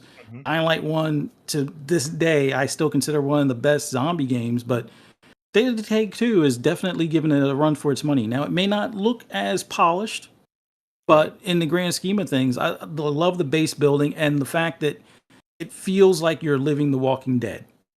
And I was a big fan of that series until they killed Glenn type of deal. And no spoilers at this point. If you didn't know they killed Glenn, then I don't know what to tell you. But that's your fucking fault. No, sir. but Xbox in general, they're at the point now where we could have only dreamed this in 2017 or 2018 when they were talking about acquiring the studios. Like, no one would have ever thought that they would have 30 games in development plus, or as far as 30 games that we're aware of that are in development, and probably another 10 to 15 that we don't even have a clue on top of 20 other games that they're partnered with outside studios. So this was not even it didn't seem like a reachable dream, when the Xbox One X came out. And that was one of the big things that was like the turning point for me. Xbox One X was like, all right, the regular VCR Xbox I had was fine. But then when they started showing the graphics and stuff for some of the up-res games and some of the ones that had like the additional 4K assets and things like that, I was like, oh, I kind of get the PC look without having to spend PC money. Right. That hooked me into that ecosystem at that point. And I can't fault them on that. The only thing I would fault them on at this point is family plan for Game Pass. But aside from that, I just want them to continue doing what they're doing with their games. Keep on making games that I'm interested in. A multiplayer Starfield hopefully is in the cards at some point, or if they do some sort of licensed IP with Star Wars or something would be cool too. But Diablo was another IP that they own. Like it's amazing at some of the big IPs that they own. Like we all knew way back when Minecraft, and that's like kind of like a moneymaker for them. Like, Fortnite is for Epic and stuff, but now they got Call of Duty. Now they got Diablo. Now they got World of Warcraft. They always had Halo, Gears, and Forza, and now they're bringing back Fable. So it's like, it's a nonstop like love letter to the fans. Yeah, and it's that's kind of where I've been going with this thing and trying to like all the drama that keeps going back and forth. Like I've always somebody that's primarily focused on my experience, right? Like what am I getting? How does it affect me? And this, like, as a gamer that plays in the Xbox ecosystem primarily, it's only gotten better, right? Yeah. For several years in a row, where people are angry at some of the moves they make because it doesn't fit certain narratives and stuff, or like the traditional ideals. But like, that's also maybe what's driving them to be able to give us as much as we are getting, right? Because they are focused more on the bigger picture as opposed to the isolated console market that's been capped at so long now. So, hey, we got another special guest rolling through, guys.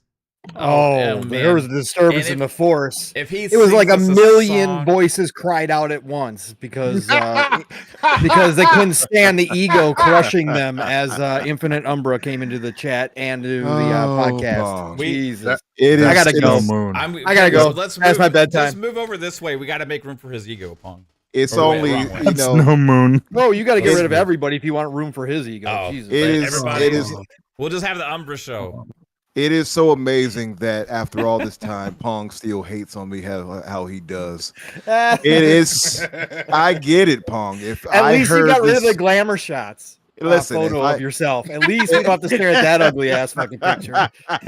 If I had such a masculine voice coming through on the other end, I would feel a way too, Pong. Ooh. So, hey. Oh, yep. Here we go. We Here had we all go. of our pause moments at the beginning. Yes. Hey, it is what it is. No, I had to come through and give love to everybody, including Pong, I suppose. But yeah, to you guys for 200 episodes, man. I've been watching you guys for years now, and I don't know if you guys will remember it, but I was here like just in the audience just years back, and before I really started doing the podcast thing, and I remember donating. We had kind of like a donate off where we would like me and I forgot who else it was, and the other people in the chat were like donating, like, oh, here's the something super chat, here's another super chat, and it was right before you guys actually got off air, and I think you guys are some of the best in the community. And I think you've been a strong inspiration as far as level-headedness and fairness when it comes to talking about gaming. You know what I mean? And I think we need more of that.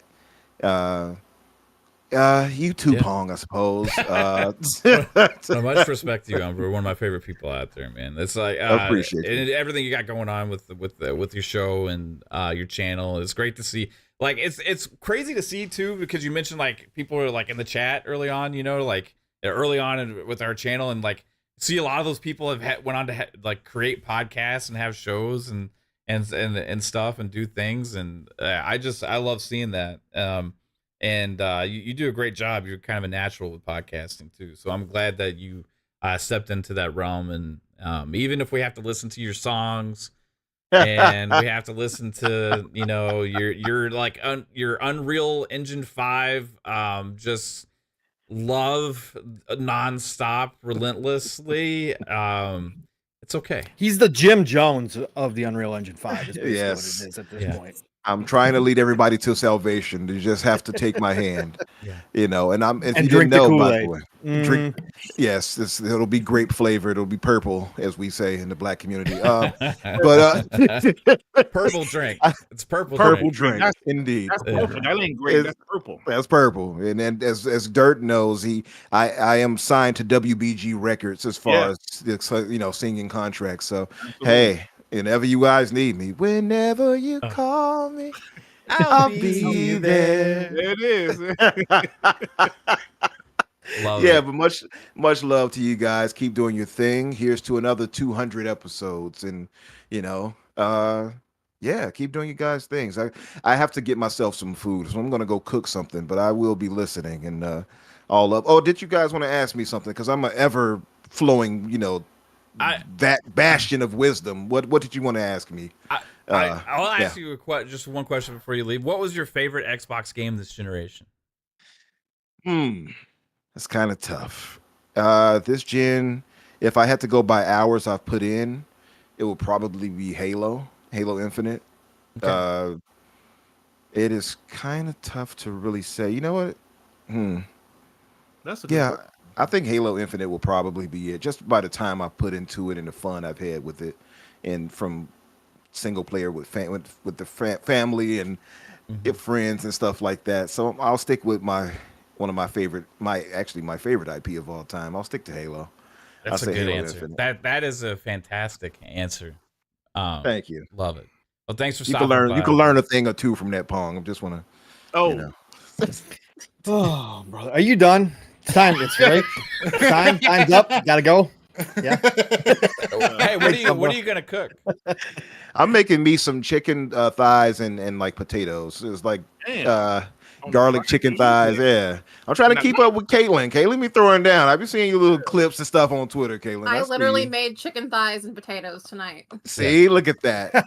See, Mav ate the shit out of those guys. Yeah, He doesn't like when I make chicken thighs. He doesn't like to eat them. Oh, I'm not a thigh guy. You don't like the dark meat? I like breast. Yeah. Breast. Okay, yeah. Yeah. Yeah. Well, hey, there's a. Yeah, let me leave that alone. that's funny. All love to you guys. I will talk with you all later. Thanks, Later. bro. Appreciate it. I'm about to Everybody get check out out of the here. Knicks. I'm about to get out of here too, Math. Yes, sir. Around 11:30 my time. So, Hey, yeah. WBG. Make sure everybody knows where they can find you, bro.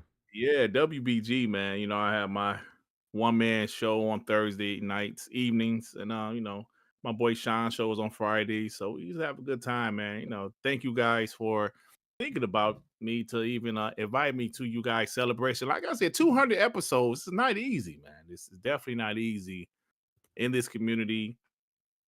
And congrats to all of you guys. You know, excuse me. Keep on doing your thing, man. And I appreciate everybody. Thank Yeah, you. You're well, one of thanks the for hanging OGs, out, Dirt, man. brother. Man, you paved the road for a lot of people in the GTS. community, even though they don't know it. But man. he And console you wars. invited me on. He console wars Yeah. the right way, though. That's the Well, thing. he does man. because it goes after the specific people. It's not necessary. I mean, Yes. he owns a PlayStation 5, even though he doesn't play it. He still owns one, right? And so it's not I about don't just take straight it as hate. serious. I don't take Right. it as serious as Right. some other Right. guys. Some Right. other guys get Yeah. mad. I just be Right. cracking jokes and having fun, bro. Yeah, Yeah, 100%. Yeah. Yeah. Absolutely. But Did I you- want to thank. Did you play Astro's Playroom? Okay, I gotta ask. No, I didn't get that yet. I'll wait till the price goes down. Okay. Even though I enjoyed the one that came with the PS5, that was just called Astrobot. What was that called? No, that's Astro- all right. I got it mixed up. Astro's Playroom was a Yeah. free one. This Yes. is Astrobot. Yeah, my Astrobot. bad. Yeah. Yeah. Yeah, I played that one. That one was pretty good. But I haven't played the new one yet. I will get it eventually. You know, Yeah, I get that's how. it. So yeah, man. But I do want to say this real quick. Like, was it Infinite that said it? I was just a guy in the chat. Fuzzy know what I'm about to say because Sean makes fun of me every week. I was just a guy in the chat listening to Crap Gamer and those guys. I'm sorry. Yeah, Yeah. I know. I'm sorry. Sean makes fun of me all the time. He actually throws shots at Fuzzy also. But I was just a guy in the chat that decided to, hey, I want to be a voice in this community. So, that's it, man. That's what I did. And here we are. I know you guys kind of did the same. Pong, like I know you said you were just like listening to some stuff and I didn't ever want to do this, brother. I didn't. It just happens. It's like it chooses us, right? You know? Yeah. Like it chooses us. We just say, hey, I'm not the best talker in the world, not the most articulate, but I go out there, but I can talk shit, so I just go out there and just have fun, and here we are. But thank you guys, and congrats on the 200 episodes, many more. Thank you. Yeah. Thanks for all Dirt. you've done, Dirt. Appreciate All right. you so much, bro. Have a good one, man. All right now. Later, Dirt. Peace Later, out. Dirt. Like I said, there may be some more coming through. You never know. So there's some other people that have some advice that said they might be able to stop by. So we'll see. But I kind of want to get to some more of the just general talk about Xbox though, because that's kind of what I wanted this episode to be about in general, right? But do you have a favorite Xbox game this generation, babe? What do you mean by this generation? Like, what Well, does that ever mean? since the Series X. Xbox Series X came out, we'll say that. Since we've owned the Series X. Honestly, I think I would say Starfield. Yeah. Just because how much it took me by surprise that I was that into something like that. And like I actually, like completed missions and all that stuff, and I've spent so many hours just doing nothing in that game and just getting lost in it. That's been the craziest thing for me too. Is going to see how much he's played Starfield. Because I mean, it's not a type of game that I would have ever thought, you would have been into. But we talked about it for months, and I think that kind of got you intrigued to try it. You know what I mean? And I you thought just it was you, but okay. This is like when I found out she was a Duke Nukem expert. I'm like, what the what? Oh, yeah, she's a Duke Pro. yeah. It just caught me off. I get when you started playing Starfield though, it was the greatest thing ever. It really was, Caitlin. It was amazing. It's awesome. I remember when day one when I started playing it, all of a sudden like I couldn't I could barely move. Like my screen kept going blurry, and I'm like, what's going on? I was like, babe, I can't move. Like something's wrong with the game. And he's like, well, let me see. He's like, well, you're carrying like tons of shit. I was like, I just was picking up everything. Like I literally picked up any single thing that it let me pick up. You are a Bethesda fan through and through, right there, Caitlin. You And just that's what I discovered love. you're Like, a hoarder. Yep. I just love exploring and looting everything. It's so freaking fun. Yeah, but that's 100%. Like some people were like, "Oh, that's pointless. You just got to take that out of the game. That way, it can like not have the CPU stuff. So that way, it can run at 60 at launch or whatever." I remember that conversation, and they should have focused more on this instead of being able to pick up everything. Make it more like a PlayStation single-player action game and stuff. But like that's the magic, right? It's like the little things like that that create the special sauce that makes those games what they are. I don't get bored of it either. I'm like, Right. you would think I would at this point. Then I'm like, do I want this stack of butter? It could look cute in my fridge at home. Stick of butter, love it. I gotta get caught up with some more with the community here. Calorie, shout out to Calorie. Became Calorie! a Calorie! single ticket speculator. Choo choo motherfucker, Welcome appreciate aboard. you. Choo-choo, motherfucker. Calorie, Chris Jones coming through with Shout a out to $2 Chris. super See, chat. you Says Jason Schreier coming through. I'm here for it. I don't think Jason has me blocked still on. Yes, Schreier and Keeley are going to show up together. In fact, we're gonna have Schreier and Jeff. PS5 Pro. Check Let's go. out my new book. It's called Halo and the Disaster of Development and Microsoft and the layoffs in the industry and consolidation. But Everybody, I really love Xbox. consolidation is the devil. Pretty accurate. Yeah. Risk it for the biscuit. Hit us with the $14.99 Shout out to Risk It. Australian. Should I read this in his accent? Yes. Oh god. Okay, I'm gonna try. Uh. So many podcasts have come and gone in our time, Mav. Some have come and should have gone. But if I could choose one to continue on to 400, it'd be yours, bro. Thanks for keeping it real all this time. Pound. That was pretty bad. Was it good? It was bad. It was. It was bad? It was. About I've done as- better Australian, I think. It was expected. I'll say that. Yeah, that is Expected? very true. Well, shout out to Risk It. I appreciate the kind words, man. Absolutely. I like, yeah, we don't always agree on things at times, but I think some people get carried away with like disagreements and stuff. But we always kind of keep it like level headed when we have like conversations about some of these things. And like, I just appreciate people who are who they are and not fake ultimately. And yeah, there's some people like get upset or get happy or whatever, and that's just part of the personalities or whatever and stuff. But like ultimately, it's been you've been a real one here and ultra supportive, and I love all the content and the shows that you do, Xbox Infinite, and yeah, dude, it's crazy to see. Like you said, a lot of shows have come and gone. We're here 200, and I hope we hit 4. Hey, babe, did you see that Lotus had answered you about what car he has? It was a 2002 Lotus V8. Is that a thing? Mm-hmm. Yep. And it was yellow. It was Yellow. yellow. All right, it's got the yellow. Nice. Nice. Congratulations, Lotus. Called it. Yeah, that's a nice car. I'm gonna get. Is that in Forza? You said 2002. Yeah. Is that in Forza? Is that in one of the Forzas? Maybe he was talking about his car I in believe Forza. so. I don't know. I think he's talking about his real car. Yeah, I'm just kidding. Yeah. I'll try it out. I'll try it out in Forza. Yodani Kazada is absolutely amazing in the community. Gifted 5 Fun Speculation memberships as well. Shout out to Yodani. Appreciate it. Choo choo motherfuckers. He said he had to leave early. He said have a good night, early morning for you. But hey, thank you for coming through with the support. Jax82 with the $5 says congrats to 200 episodes. One of the many YouTube channels I listen to. Great conversations, and Xbox Game Pass is still the best deal in gaming. Yeah, even though they took away the games from standard Game Pass owners, it's still the best deal in gaming. Game Pass Ultimate's the way I would go for sure. Oh, yeah. Then we got 5 more from Spartan661 with the Fun Speculation memberships. Choo choo, motherfuckers. Choo choo. How many is that now, Pong, to the hype train? Is that we had a mock what? Mach. We are now at a Mach 5.5. So we are now closing the windows. We are shuttering the windows so nobody loses any arms, legs, heads, or other body parts out them. So please enjoy the view on those monitors above your head. The refreshments will be coming around. So do pay attention to the carts and the wonderful people. They will teach you how to buckle your 4-point harness down tight because we don't want to lose you. Choo-choo, motherfuckers. Welcome aboard to all the new speculators. Yes, sir. Shout out to Eternal Shaddai with a 5. Says, I would like to congratulate for the 200th episode. Keep it up, buddy. Hey, appreciate it, Eternal Shaddai. You rock.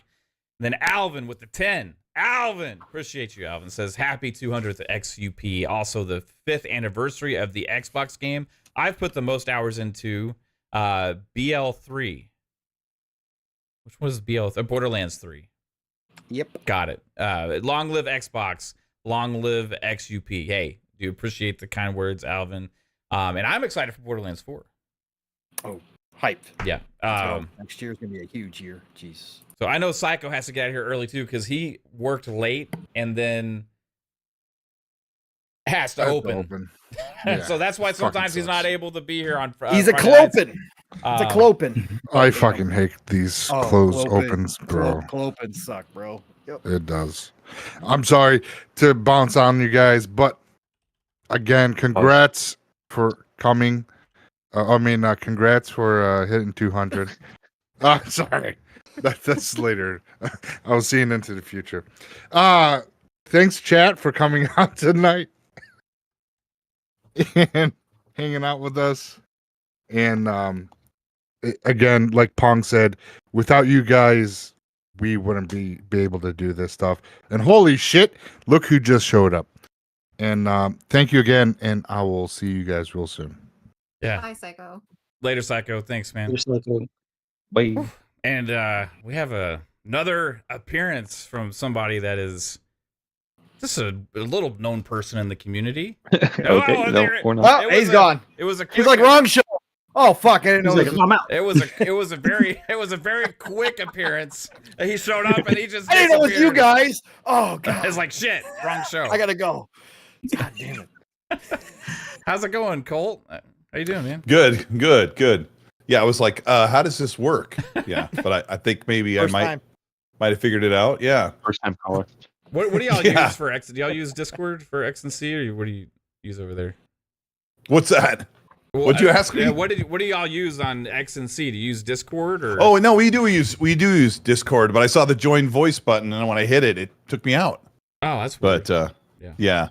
But every week we have a problem with Discord. But you've done 200 shows, and I'm not even there yet. So congrats, guys. I don't know how you survived this long, especially with the way news has been lately, and the community's psychotic. But you guys are here. And congrats. Man. Well, thanks for being here, man. Yeah, it's been. We were just kind of talking about it. Like overall, this generation's been crazy for Xbox. Yep. We think about it like as consumers and as a gamer, everything they've added since 2017 and everything, like from my experience, keeps getting better and better with all the stuff and the games and all these kind of things, right? But there's also more negativity than ever before because a lot of the moves that they've been making, right? That is kind of in that anti-old business style. They're trying to push things in a different direction, and it's creating a lot of conflict and a lot of drama.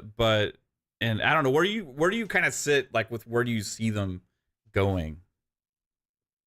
I mean, if you take a step back, Xbox is going to be one of the biggest publishers. I just don't really like how they're going about it. My major complaint is that they're finally coming out with their games this year and next year, and they didn't even wait to see how that would shake out. Yeah. And my other complaint, like, I don't care who plays the games that I buy or that I get on Game Pass. I honestly don't care. Like, the bragging rights for exclusivity has gone on for so long, and I've tried to highlight that it makes up like 15% of the actual people that play games. But my gripe is that how are you going to grow Game Pass when you don't need Game Pass? How are you going to grow the Xbox consoles at all? Like, they're just going to die. Somebody asked me today, what do you think the next generation Xbox will sell? And I said, probably half of what this one will. honestly. And so my issue is like, what are you doing? You have every opportunity. Gaz made a great video today talking about the end of the console war, where they've just they've given up in growing their business, and they haven't really given the fans what they were promised for power. Yeah, it's been pretty crazy. And it's an interesting thing to look forward to, how it's going to shake out. And I know that there have been people in the community that have freaked out, and they've yelled and they've cussed and they've lamented the name of people that are running the business. And I always joke, I tell people straight up, hey, I did I stamped my feet and I said angry words with my friends on the phone, but then you kind of vent it out and go, what are you going to do about it? Like, we're getting more games than ever before. I just thought, why don't you just give it a shot? You've got Fallout, Elder Scrolls, Doom, all these franchises that you could use as a power play to grow the business in Xbox. And I think somebody's telling them they may not make it that far. So that's how I feel, I guess. Yeah. I mean, it's an interesting thought, like, because that's kind of what a lot of people's cinema. I'm not there personally, like with kind of a lot of the sentiment about them, because I think a lot of it is just they're ahead of the game a little bit with where the industry's going in general. I think there's probably only going to be maybe one more legitimate console generation anyway. And a lot of people are afraid that this is going to kill the consoles. Well, I think there's already going to be the next Xbox. I think it'll be more expensive, right? I think the next PlayStation will be just as expensive, at least as the Pro. Base model will be $700 for both consoles, I bet. Because this is what the tech costs now, and they're not willing to take a huge loss like they were before, right? So as consoles become more of this has been stagnant for so long, and the rest of the industry is exploding, these companies are looking more outside of just the traditional console model, where Xbox is more in a position of strength because they own so much now, that as long as they still stay true and keep consoles in the ecosystem, as long as people are willing to buy them, then for me as a consumer, I'm just going to enjoy my experience and not really be concerned of how many consoles they sell versus PlayStation, right? Especially when consoles are winding down, probably in the next one more, maybe PlayStation has 2 more generations, maybe the Nintendo will last longest, I think. I think 10 years from now, it'll be really funny how we realize that the PlayStation, Xbox consoles aren't as ubiquitous or as important as they used to be. And I always tell people, you never see it coming, but I loved CDs to death. And I loved buying them and that whole experience, right? Everyone always gives the whole speech, oh, back in the day. But I don't miss them now. I mean, I could get in my car. It's on my phone. I get in my car. It's immediately right on my car. All of my music everywhere. And I mean, we all watch TV and movies a la carte, like on demand right here. And I think eventually when the tech gets there, people just don't think about it. They think, oh, streaming doesn't work. There's too much latency. You can't play multiplayer competitive games on streaming right now. No, maybe you shouldn't. But in the future, that's absolutely going to be a reality. And we'll forget what it was like, I guess. But yeah. And it's people live in the here and now, so you're only going to react to what you know, right? But like if you look at even 10 years ago, if you think about where the tech was or what we thought of the cloud then, or like think about 15 years ago. About 15 years ago, I think it was 08, On Live was like this on demand. You just stream the game right to your PC. And it was such cool. People were like, this is really, really cool. And then other people were like, I don't like it because their internet infrastructure where they were didn't work. But, Onos Alex was on my show on Monday, and he said that people don't realize it, and you just said it, Mav, that Xbox is thinking ahead of the competition. And he thinks that Xbox might be out in front and on top because they're already ahead of the game, where they're thinking beyond the plastic little box that we've loved for so long. Yeah. But it's that reality when I ask you to look forward a decade in tech, it's like I don't want to. Mm-hmm. I don't want to know. I don't want to live in the world where there's never going to be physical games. People hate that. The next console, when the next generation starts in 27 or 28, there won't be a disc drive in the PS5 or Xbox. I don't even think that option will be there unless they're selling scalped disk drive attachments or something. Like But yeah, it's a different world. We were talking about that with the PS5 Pro because it would have been better received if it was like 600 to 650 with a disk drive and 1 terabyte, right? But instead Yes. they went with $700 and 2 terabyte. That's just going to be the way they go, right? You know what I'm doing? I'm keeping like 20 games installed on my Xbox now. Last generation, I would keep 50, maybe 70, just so I could have everything. And now I just realized why I don't need to. Like, I can download a game in 20, 30 minutes. Yeah. I don't know. It's like I can condition myself to not have as much storage, and I think it would have been better out because the storage costs way more than the disk drive. And I agree. Yeah, they should have tried to get that thing around 600. What it should have been was $599, no disk drive, 1 terabyte. But I think PlayStation, if they had said, we're going to make a new console, we're making money on it. That PlayStation 5 Pro would not exist. They're not making that for the players. They're making that just like Xbox did by gouging that digital Series X with 2 terabytes. That's a $600 console. It's a There's no premium reason for that. user. It's an enthusiast thing that's like, I'm the sucker that's willing to spend the most to get the little bit better experience, right? And I think they only made that thing because it was a massively reduced profit loss, or they're making 20 cents off of it because they were losing money on the consoles for 4 years. And I think the Pro only exists at that price point because they're the market leader. They can do that. $700, that's the price. Yeah. And 85% of the people are saying this is bull crap, but half of them are going to buy it anyway. Except for Keeley, he loves it. He'll get one for free. Yeah, that's right. Good old Keeley, but poor guy, man. It's got to be a rough couple months for this guy. Yeah, Poor guy. but anyway, we love him though. Yeah. What about you, Pong? Like overall, you see this crazy generation, and like overall, there's been some more negativity because the idea of what Xbox is has changed. I think more so than anything. But as a consumer, if you just look at what you're getting for your money and stuff like that with the roadmap, are you more excited about that or more doom and gloom over the future? Can't be doom and gloom because time turns on. I've been through way too much in my 40 plus years of gaming. I've seen it come and go. I've seen almost crashes multiple times. Like, we all move on and we all adapt, and whatever changes happen. Again, if you want to continue to play gaming, if you want to continue to be in this hobby, then you're going to find a way. And that's just how I've approached this. No, I'm, again, overall, I've said it a billion times on all of our shows. If it was up to me, I would not be Phil Spencer, I'd be Peter Moore. I would be competing the old way.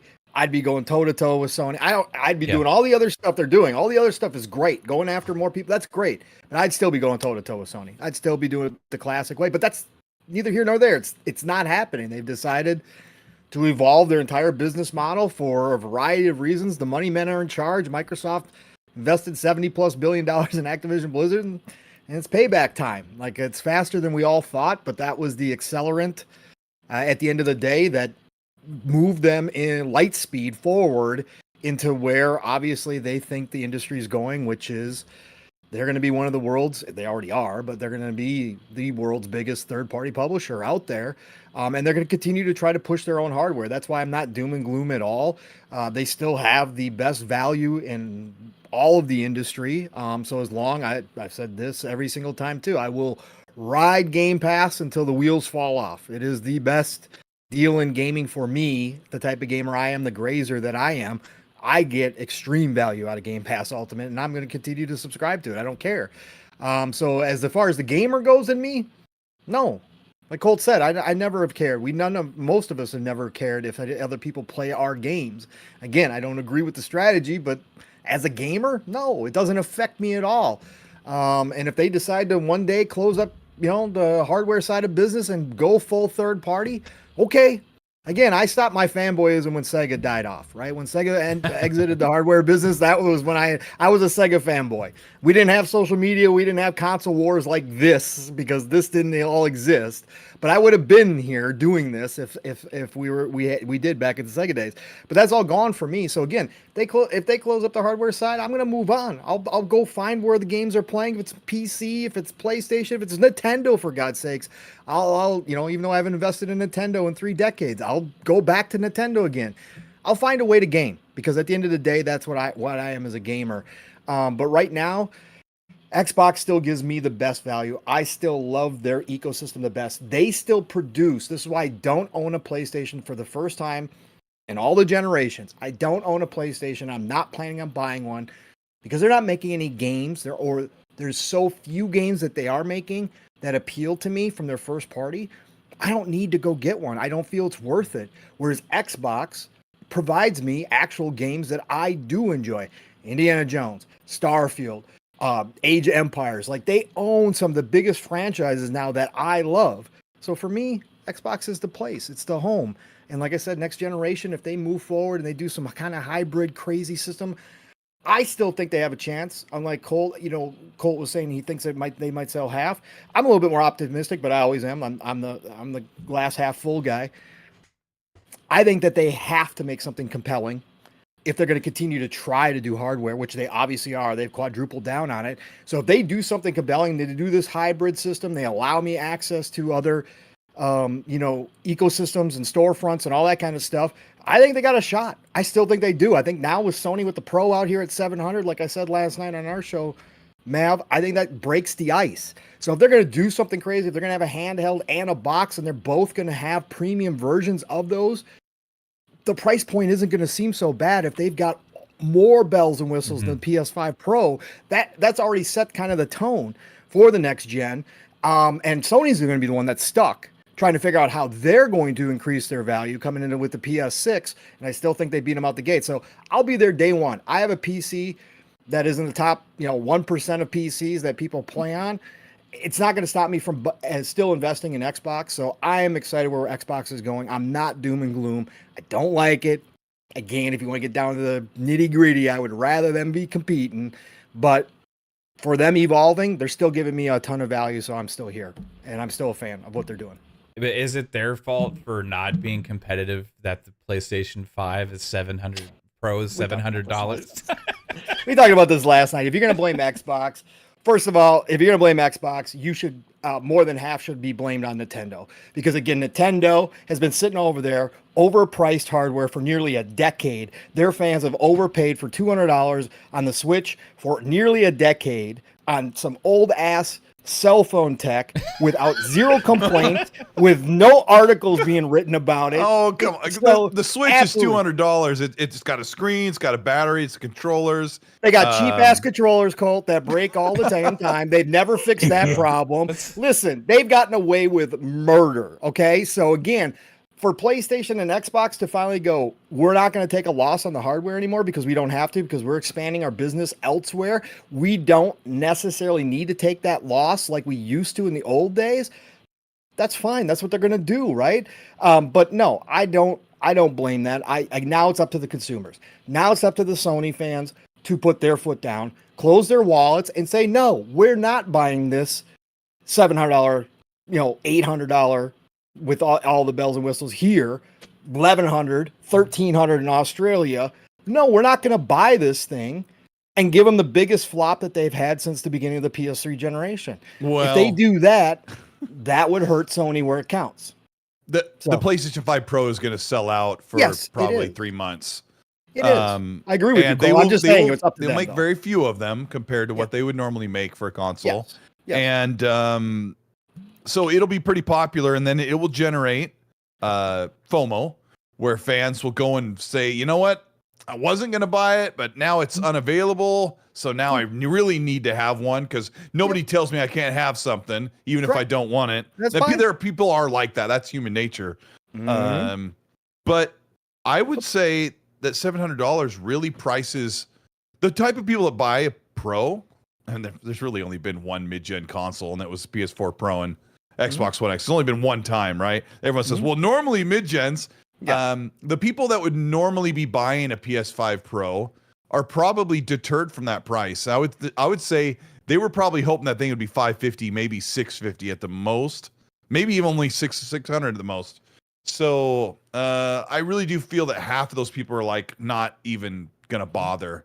And this whole argument about just build a PC, I said that. I said that on social media. I kind of said it in one of my videos. I said, because I finally just turned the Xbox argument on to PlayStation guys. Just buy a PC. But today I did a bunch of research about PC builds, watched some videos, J2 Sense, Digital Foundry, and even there are no inflated prices on PC parts right now. You can't build one for under $900 that will do everything that Mark Cerny promises. But a lot of these things that they're promised on paper on the consoles never come to fruition. You know, PlayStation and Xbox games don't have proper ray tracing at all. Right. The only ray tracing you've seen on console is like Forza Motorsport and a couple of PlayStation first-party games. For the most part, all of the multiplats are running ray trace shadows. That you're not really getting real ray tracing on these consoles, and I think you might get some extra ray tracing features on Pro, but yeah, I mean it's caused some real bad arguments lately, and I really this week I've been siding on buy it if you want, build a PC if you want, but don't build an $800, $900 PC. Don't waste your money. Build $1,000, $1,200 PC. Get something that is not because I don't want someone to build a PC and go, what am I doing? Like tomorrow, the next year, I need to upgrade this thing. So yeah, I don't know that price. I don't know what to say about that $700 when, you know, what else are you going to do? Well, I think if you're like an enthusiast owner, like so much that you're willing to spend high end, it just comes down to if you want to get the PS5 Pro or if you'd rather build a PC. Because the same kind of consumer, I think, would be willing to not be having to build like a $700-800 PC, right? I mean, yeah, we're kind of enthusiasts here, and if you buy, I bought my PC last year. I had it built from Micro Center, and I picked all the parts. It's got a 7900 XT in it, and it's got some good parts in it. But I was able to really kind of take advantage of the deals thanks to Jasper and Psycho and Steel and everybody kind of helping me pick the best things and for the money. And it was like $1,700 for the PC. Okay. And like hey man, this is going to be better than a PS5 Pro or anything for a while. It'll probably be closer to whatever the next gen consoles actually are, right? And so, but I still also prefer to play on Xbox, like because I play in my bedroom, right? I have a media room, right? I play in other places besides just here. I sit here all the fucking time. I don't want to always just sit here to also play my games, right? So there's always going to be like a gamer that prefers to sit on the couch, lay back, and play fucking video games. And to convince those people to, hey, it's just build a PC, they're not going to do that shit. You know, they just want to go buy the best possible kind of hardware they can get. So there's enough people out there to justify a small market for like an enthusiast console. But it's going to be about options, I think, more so than anything. Because if this was an Xbox, if Xbox had the same thing that PS5 did, PS5 Pro, like I had a stream the other day. I just had to be honest with people. Like, look, I know I'd be getting ripped off a little bit, but I would get it. And you know why? Because I know all these fucking games that I'm excited to play coming out this next several years. Indiana Jones, Fable, Doom, Call of Duty, or whatever it is going to play a little bit better on it. Yeah. And for me, if I'm spending that much time playing games, I'm willing to spend the time because it's my time and for my money, right? So, and I think there's a lot of people like that. It doesn't for me, it doesn't have to like, it's not replacing the PS5. If Xbox had one, it wouldn't replace the Series X. It's just like another option. The biggest difference this generation is current consoles are still as expensive or more expensive than they were at the beginning of the generation. So if you have a Pro model that's with current hardware, that's a little bit more up to date, yeah, it's going to be more expensive. It's funny to think about the PS4 Pro versus the launch PS4. They both had disk drives. Yeah, they were both launched at $400, and now you fast forward to now. There's no disk drive. There's no stand, so you can only. Do you need a stand for it to be horizontal? Do you need the clip? No. I don't care about the stand, but there's no like disk drive, and it's something. Yeah. Do you guys remember if the PS4 Pro had more storage than the base PS4? That would be an interesting PS4 Pro storage. I think they were the same. I don't think it did. I think it had the same as the regular PS4. Yeah, probably. Probably. 1 terabyte on the PS4 Pro. Yeah, so it was more, right? Because the 500, it was 500 on the regular PS4. Yeah, I'll look I here. think 1X may have been more as well. I'm not sure.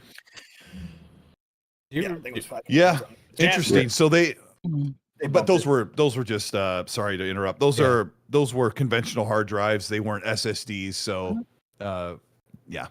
Anyway.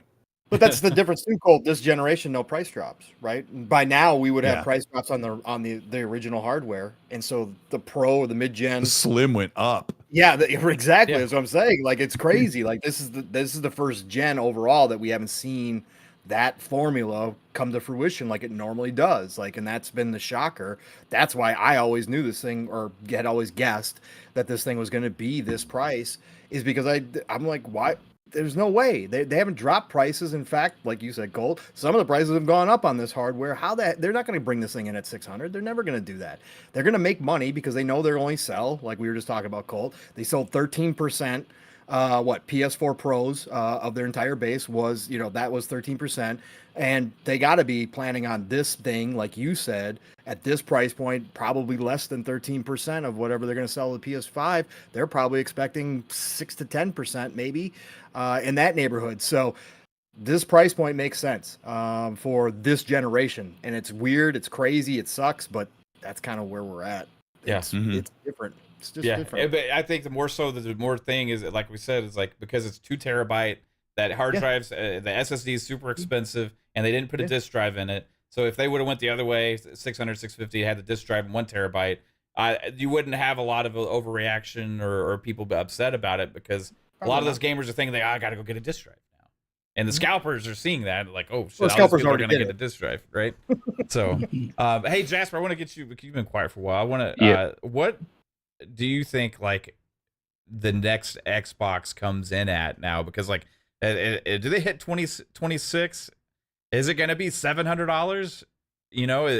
What is it going to be? Is it going to be a hybrid? I think there'll probably be 2 models. You'll have your actual console like we have now, like the Series X. I think that's probably gonna be closer to 700, just because that's kind of the price point I think has been set now, that I don't think we're ever going to really go below that again, at least for a while. And then they're going to have their hybrid thing. If it's a handheld, it's going to be an interesting decision where if they try to match that power level with the console, then it's going to be way more. It's going to be like at least $1,000 if they try to match the performance of the console you set in your home. But if they go under that, then it's probably going to try to match the performance level of maybe a Series X that we have now, and it will probably be 600. That sounds fair, right? I agree with that. Yeah. So I was always kind of on the train that I wish they would do the handheld before next gen. Yeah. Because the pricing, they're going to support cross-gen for years anyway, right? So if you had something that came out now that was like a Series S that's like $400, right, but powerful as a Series S, the developers already can spec it out for that, and you would have something that would last. Let's say they were able to get it out this holiday. I know it's not going to happen, but like that would last at 5 years before you need an upgrade on it, because the next gen come out in 2026, late 2026 or early 2027. Where are you on that, Cold? Are you 2026 or 2027 guy? Because Fonz has been saying a lot about 2027 lately. I mean, I think it should be 26, but maybe it's 27. I don't know. Which I think is whatever. Like a year before the PS6. It's not going to really make a difference. There's no mid-gen for Xbox, so it would be a lot nicer to have the opportunity to have new hardware in 26, but maybe it's 27. I don't know. It wouldn't surprise me. Xbox delays all their games. Might as well delay next generation. Right. They really do. They really do delay every game, and then they come out with 30 frames. It's a fun time. They got away with. I'm working on a pretty big video about this generation, and it's not just Xbox. Like PlayStation has had, I think they've had kind of a lot of people disagree, but I think they've had a pretty rough generation, and people put their blinders on and they ignore studio shutdowns, PlayStation shut down studios. They've had to lay off people. They canceled half of their games as service roadmap. They've canceled a couple of big games. They've had 2 major games flop. They've had a couple partner games flop, and they haven't had it all that great either. And it's not all their fault. This industry right now is really difficult to swim in.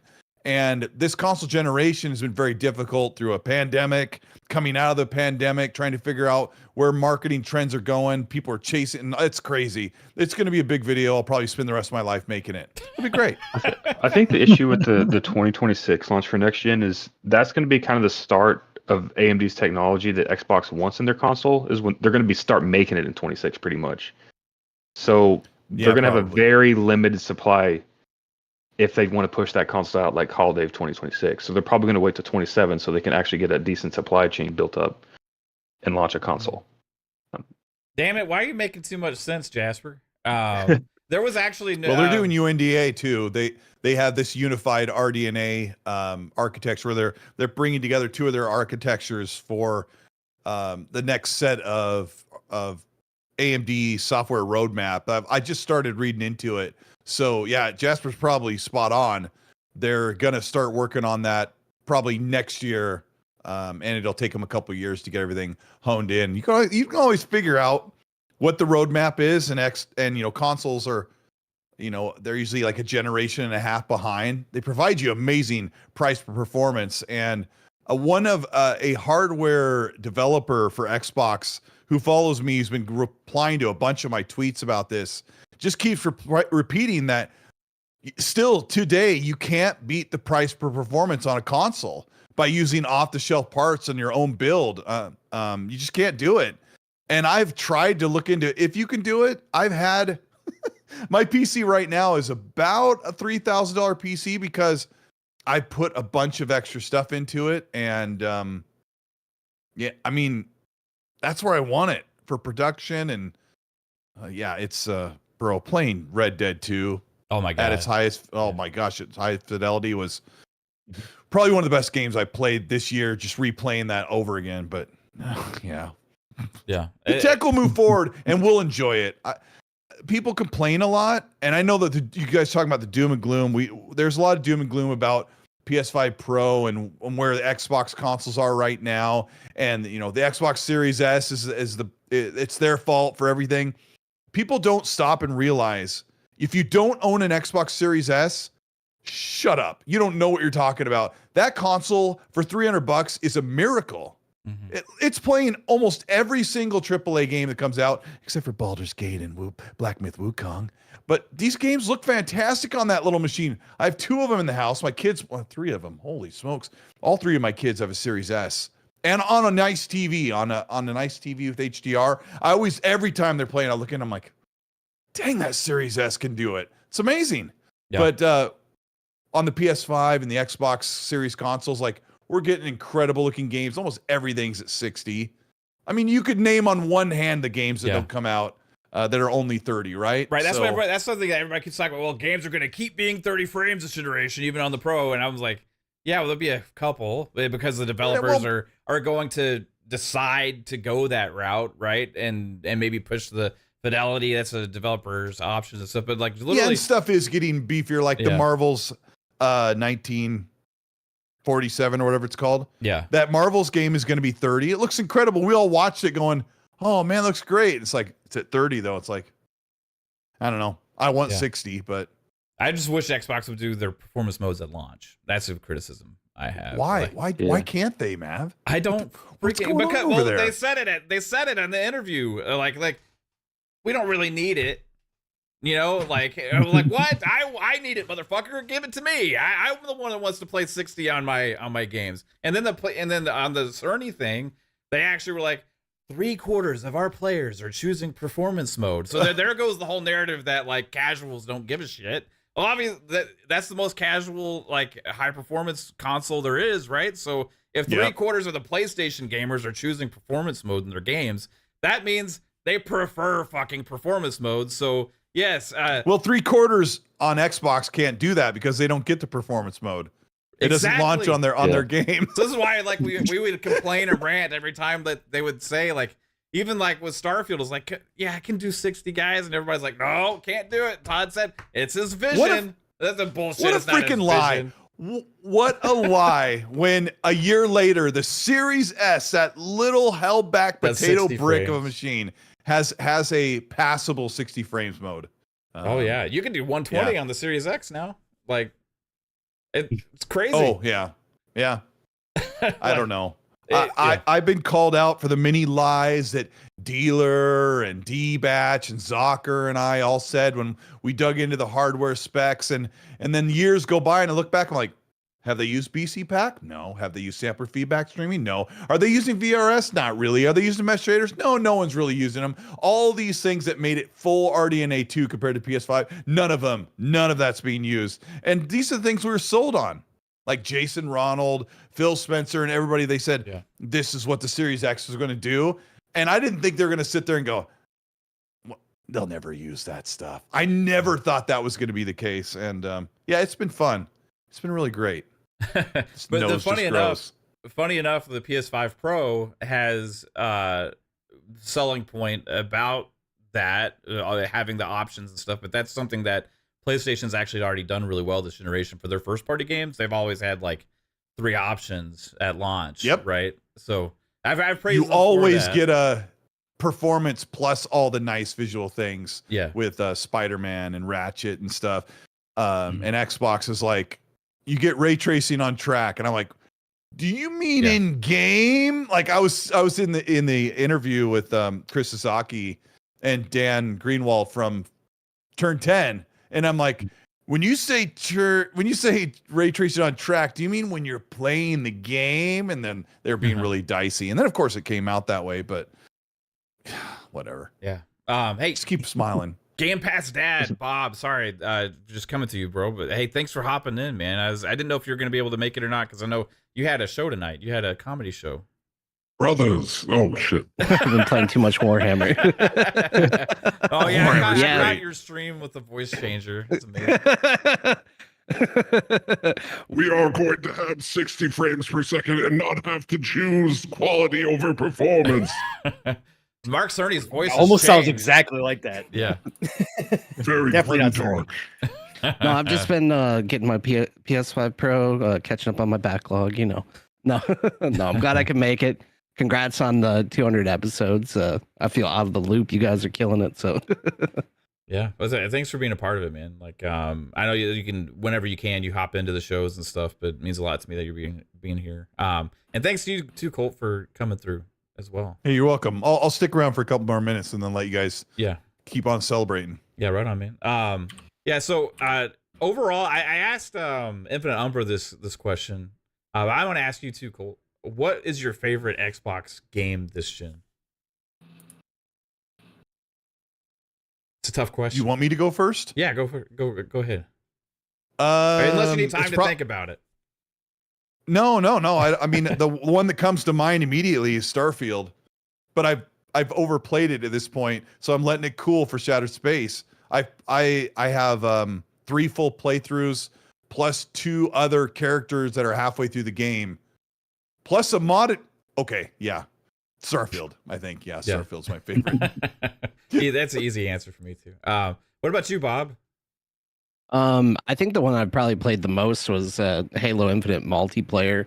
But I think the one that probably was most enjoyable was Starfield until I've definitely overplayed it. I think I had like 7 days of playtime. But I don't know. It's hard for me to choose because I feel like just with the current strategy and like the updates that are coming, like Forza might be able to edge out everything else for me. But those are my top 3. I can't ever pick one. Yeah, that's something that Xbox always does really well, is keep updating their games and giving them life and making them better over time. They've literally grown kind of games that were just had mediocre to middling success or less into giant games that have huge fan bases and stuff. And Forza's didn't really take off, I think, as good as they wanted to with motorsport. But maybe they'll get there with all these updates and stuff. I think they kind of need a big like 2.0 Yeah. like slash release kind of for it, like a huge update. We've heard everybody, here's all this shit at once. This can transform your experience and kind of get some excitement back into it. But they did have some really good updates recently that they announced coming soon. So Yeah, like the game itself was solid on release, but it just the build not bought thing wasn't it. And I'm glad that they're kind of remedying all of that, and like some of the updates that they're bringing to it definitely make me excited because the physics and the driving and like the cars and just everything about it was really awesome. It's just they need to bring the things that people enjoyed about Forza back to the game, but I think it's gonna get there. Yeah, right on, man. What about you, Pong? What's your favorite? I don't. Why am I even asking you this? Why are we asking this? Come on, man. It's Starfield. Jesus, it's my favorite game of all time now. So yeah, no, it's Starfield. Obviously, that's easy. Age would sneak in there, probably number 2 though. The whole Age. I'll just throw it in there as a franchise, but the Age franchise has been absolutely amazing on console. So absolutely love it. Yeah. Brilliant. Age of Mythology launched. It's got great reviews. It has a lot of players playing it, even on Steam and stuff. And like, nobody talks about it whatsoever. Yeah, right? Paul, are you playing Mythology? Yeah. When you say Age, like, are you including that as well? Yes. How is it? Oh, it's freaking amazing, bro. It's such a great because I played the original on a freaking laptop that should never have been playing it with my kiddo back in the day.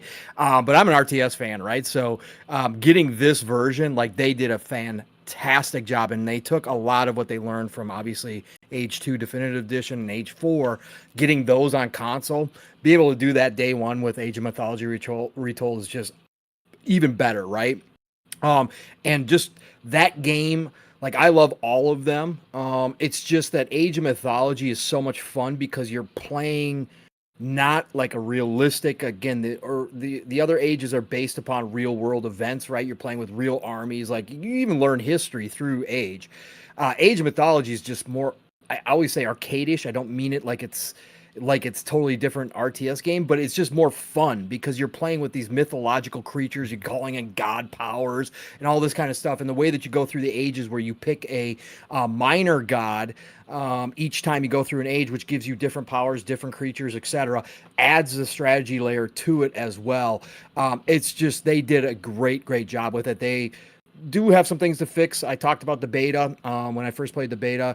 I caught up on some things. I was like, God, this is really weird. They shouldn't. You would think that they would know from Age 4 and Age 2 that this should be better, some of the pathing and that kind of stuff. But they fixed a lot of that before it came out and launched. And when I got the launch version, I was like, oh, okay, they fixed a lot of this. There's still some little things, as there always is going to be, but they're already started patching those out. Just an overall fantastic job. The reviews are right where they should be in the 80s range. And there's a lot of people loving it. Yeah, a lot of people are just absolutely loving it. Again, it's an RTS, so nobody talks about it. But it is just one of those things that distinguishes Xbox from the other platform holders out there for sure. It's one of those, genres that I personally love, that a lot of people do love. Obviously more popular on PC, but they've got one of the best franchises in history in that genre, and they're doing great with it on console, and Phil's talked about that too. I love it, man. I play it on console. Even though I have the PC, I play that on console with my controller because of how well they've done it. It's awesome. Ooh, nice. Yeah. All Age 2 Definitive Edition, Age 4, Age Mythology now have just been crazy well done for console. And Phil keeps talking about how he likes to see the numbers and stuff that players playing on it. So Halo Wars 3, please. StarCraft, let's go. Come on. StarCraft, yeah. StarCraft for sure. That one needs to come back. Yep. What about you, Fuzz?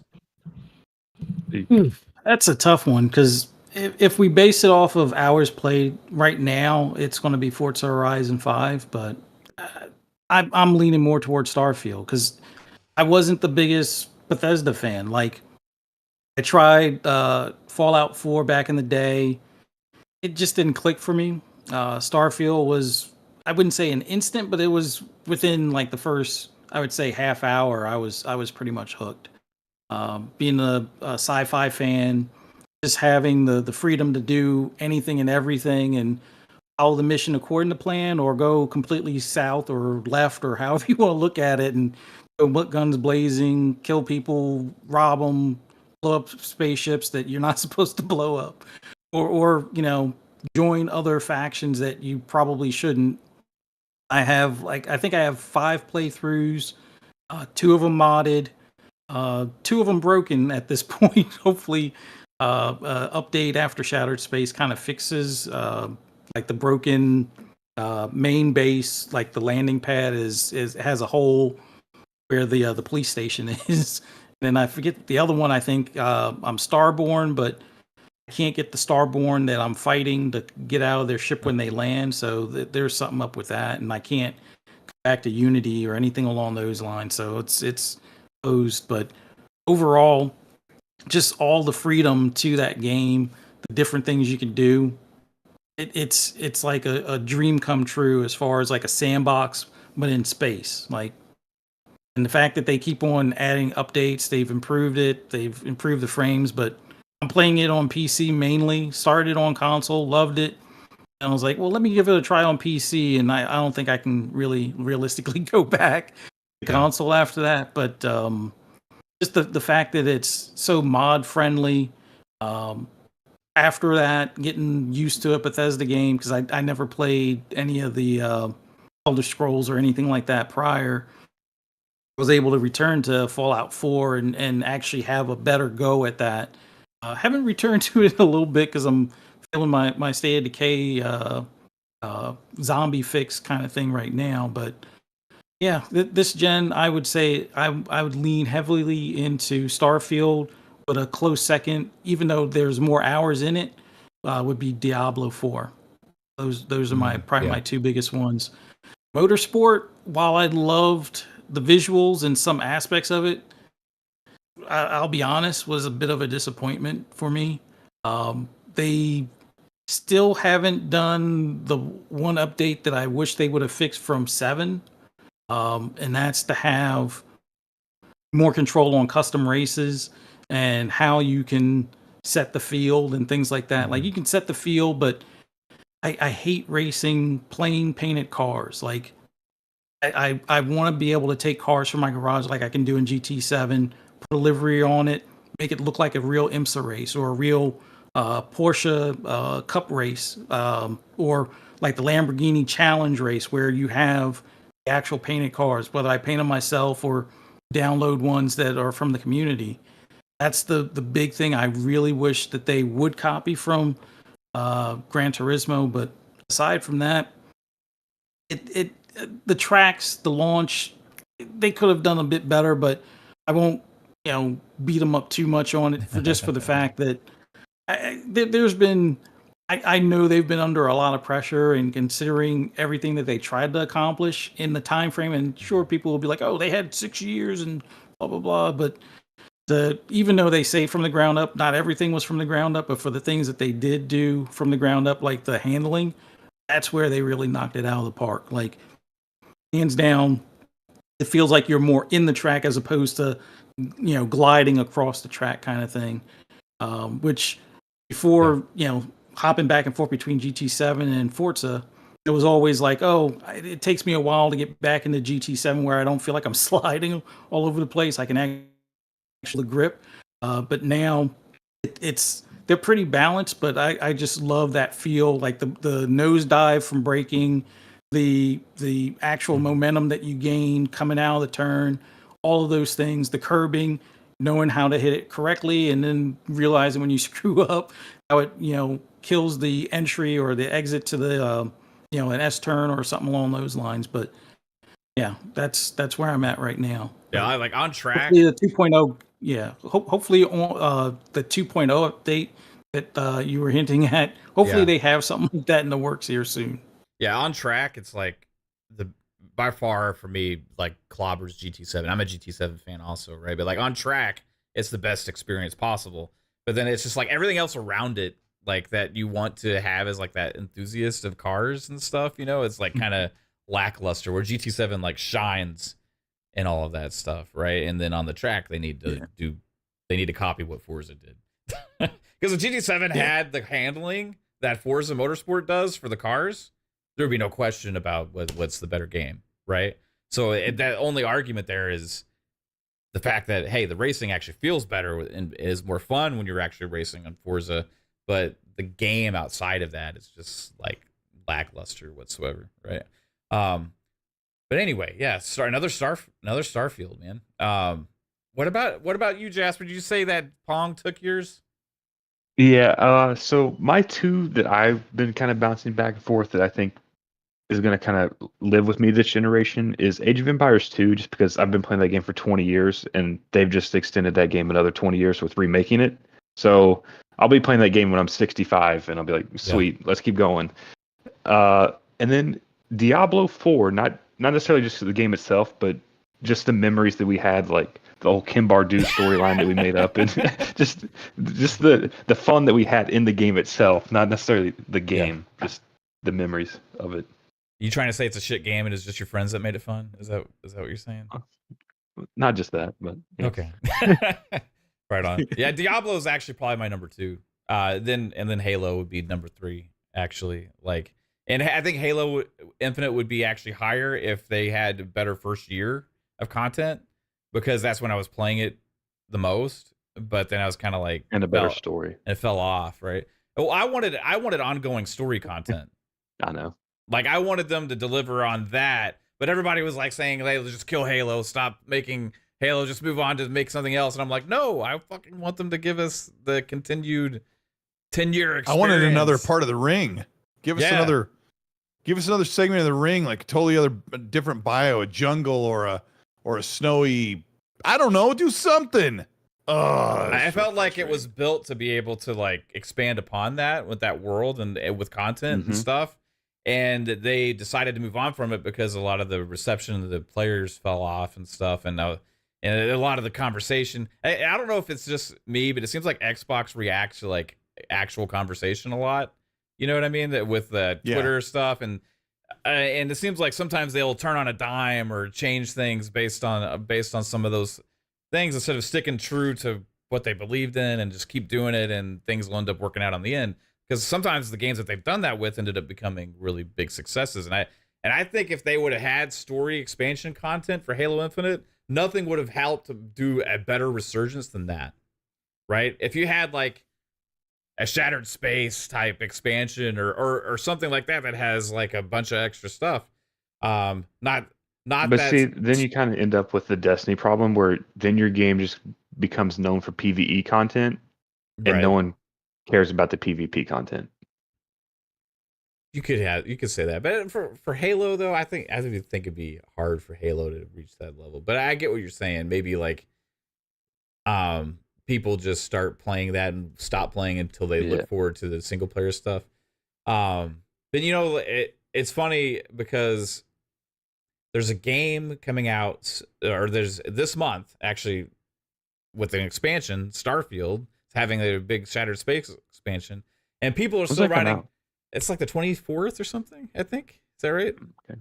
People are saying that, will this save Starfield? Have y'all seen this? Yeah, it's the 30th, I thought. The 30th? Shattered Space. Okay.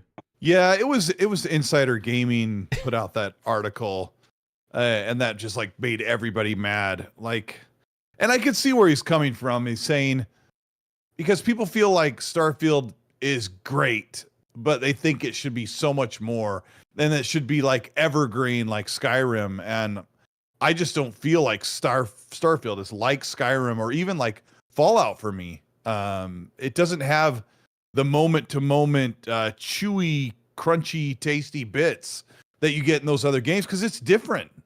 And so I think when he says they're trying to save Starfield, I think he really means, is this going to bring things into Starfield that fully make it what we thought it was going to be, like added in more things. I thought they were totally going to wait for the buggy for the Shattered Space DLC, but I don't know. But see, that was my problem with Starfield, is just the ending. I've never felt like you got that big moment like you got in the Fallouts or the Elder Scrolls games at the end of the game. There was never that big moment. I don't know. Yeah, and you don't have a persistent antagonist in the game either, which kind of doesn't serve it that way. But I think when people say, is this going to save Starfield, I think they're just admitting that Starfield wasn't it for them, and they're hoping that something will wholly change it. And I just don't think that's how it works. Yeah, it's just weird to see people talk about single player games like that. You know what I mean? Like like it's a games of service thing that's lost its player base or something, and it's got to like pick up numbers back to justify its future support and existence and stuff like that. And I'm like, well, but they're also looking at Cyberpunk. They're trying to bounce that off of Cyberpunk, which launched unfinished. Well, not really unfinished, but not in a really good state on console, and had some things that they needed to clean up. And I played all of Cyberpunk at launch, and I could tell you that game was great the way it was. It had its problems, like most every game does. And then I played it fully when it's fully patched. I thought, okay, they redid the skill tree and added a few things like cop chases or shooting from a car. I never really use, but because I'm a nice person, I'm a nice V in the game. But people feel like Cyberpunk was saved because they did all this ongoing stuff, but Starfield was never broken. It just, they were expecting to get a 94 meta on it, and it got an 85 or an 86, and they're hoping that they would continue to kind of work on it and build it into something that it isn't. And I don't think Starfield's going to become what those people think it is. I don't know. That's I see Starfield maybe in like 6 years when you have like 8 DLCs added onto it. I think this is the same problem with people kind of just see things the way they are like today and just accept that for what it is, and don't think about how things could possibly be. Like Bethesda's one that continues to support their games for a long ass time. And you see them kind of change and evolve with updates. And then you have all the mods that keep adding on. And if you look at the player counts, it's still solid, like for beating a lot of multiplayer games for the amount of people that are playing it and stuff. So for me, it's like, and even when we're doing this, like we went down, and I think Colt, you said your favorite Xbox game this gen was Starfield. Pong's is obviously Starfield. Fuzzy's was Starfield. Bob, you said Starfield as well, with one of your favorite games. Yeah, probably Starfield. And I forget, was it somebody else said Starfield earlier as well? And it's just like, we all have this, hey, this was an amazing game. It reviewed good. Tons of people are playing it. We have expansion coming out. There's mod supports coming out. And it's like, why is there still articles coming out from games media saying that, hey, will this save it? And you see other games that are way less successful, have way less people playing it, that launched, that had really high ratings and really high reviews, that are true one and done games, and everybody's just like forgets about and be like, well, it's just, that was a moment in time. It doesn't even matter now because that game launched. That's what's going to happen. You think if there's going to be something like Astrobot, hey, well, can this update save Astrobot? No, people are going to stop fucking playing Astrobot in like 6 months or whatever, and then they'll never hear about it too much again, except it was a moment in time. Remember when PlayStation released that really good game, right? Yeah, we remember. We remembered it with God of War. We remembered it with Spider-Man 1. We remember with Spider-Man 2. How long were they talking about Spider-Man 2 but like, for? how long do those conversations last? Why is there not an Starfield article? Starfield isn't really a live service game, so not really. Like, it's mostly just a single player game that's getting post-launch content. And so it's almost like, but you have to remember, like, Spider-Man's like a 90 or 91, God of War Ragnarok's like a 92, and Horizon Forbidden West is an 88. And they offered, all those offered a fully featured campaign. So did Starfield, but maybe there is a little bit of Xbox tax there where they say that, can we save it? I really am going to stand on they're reflecting that off of their preference for Fallout 3 and Skyrim, and they're thinking, why isn't Starfield like that? Why aren't people always talking about it and it's going up on refrigerators to be played? Because Starfield just isn't. And I am bothered that Bethesda didn't use a ton of their the chewiness, I always use that word, of Skyrim and Fallout, even Fallout 4. I went back to play Fallout 4 after Starfield when the TV show came out, and I modded the game to add visual things. That game is so enjoyable. You don't get the same experience as Starfield. And I kind of lied. I didn't realize that Starfield's not my favorite Xbox game this gen. This one's going to make people mad. It's Grounded. Grounded? I think Grounded is so much better than anything I think it's one of the most creative, fully featured heartwarming, immersive games. And if Gaz heard me, he'd be so mad because he thinks that game is crap. The game's like an 86 meta, I think, on OpenCritic. So yeah, but I think they should expect something different from Starfield. They're just admitting they want Starfield changed. That's all that statement means. But see, that's where that's the same issue that was there at launch, right? With a perception of like, this is what we expected personally.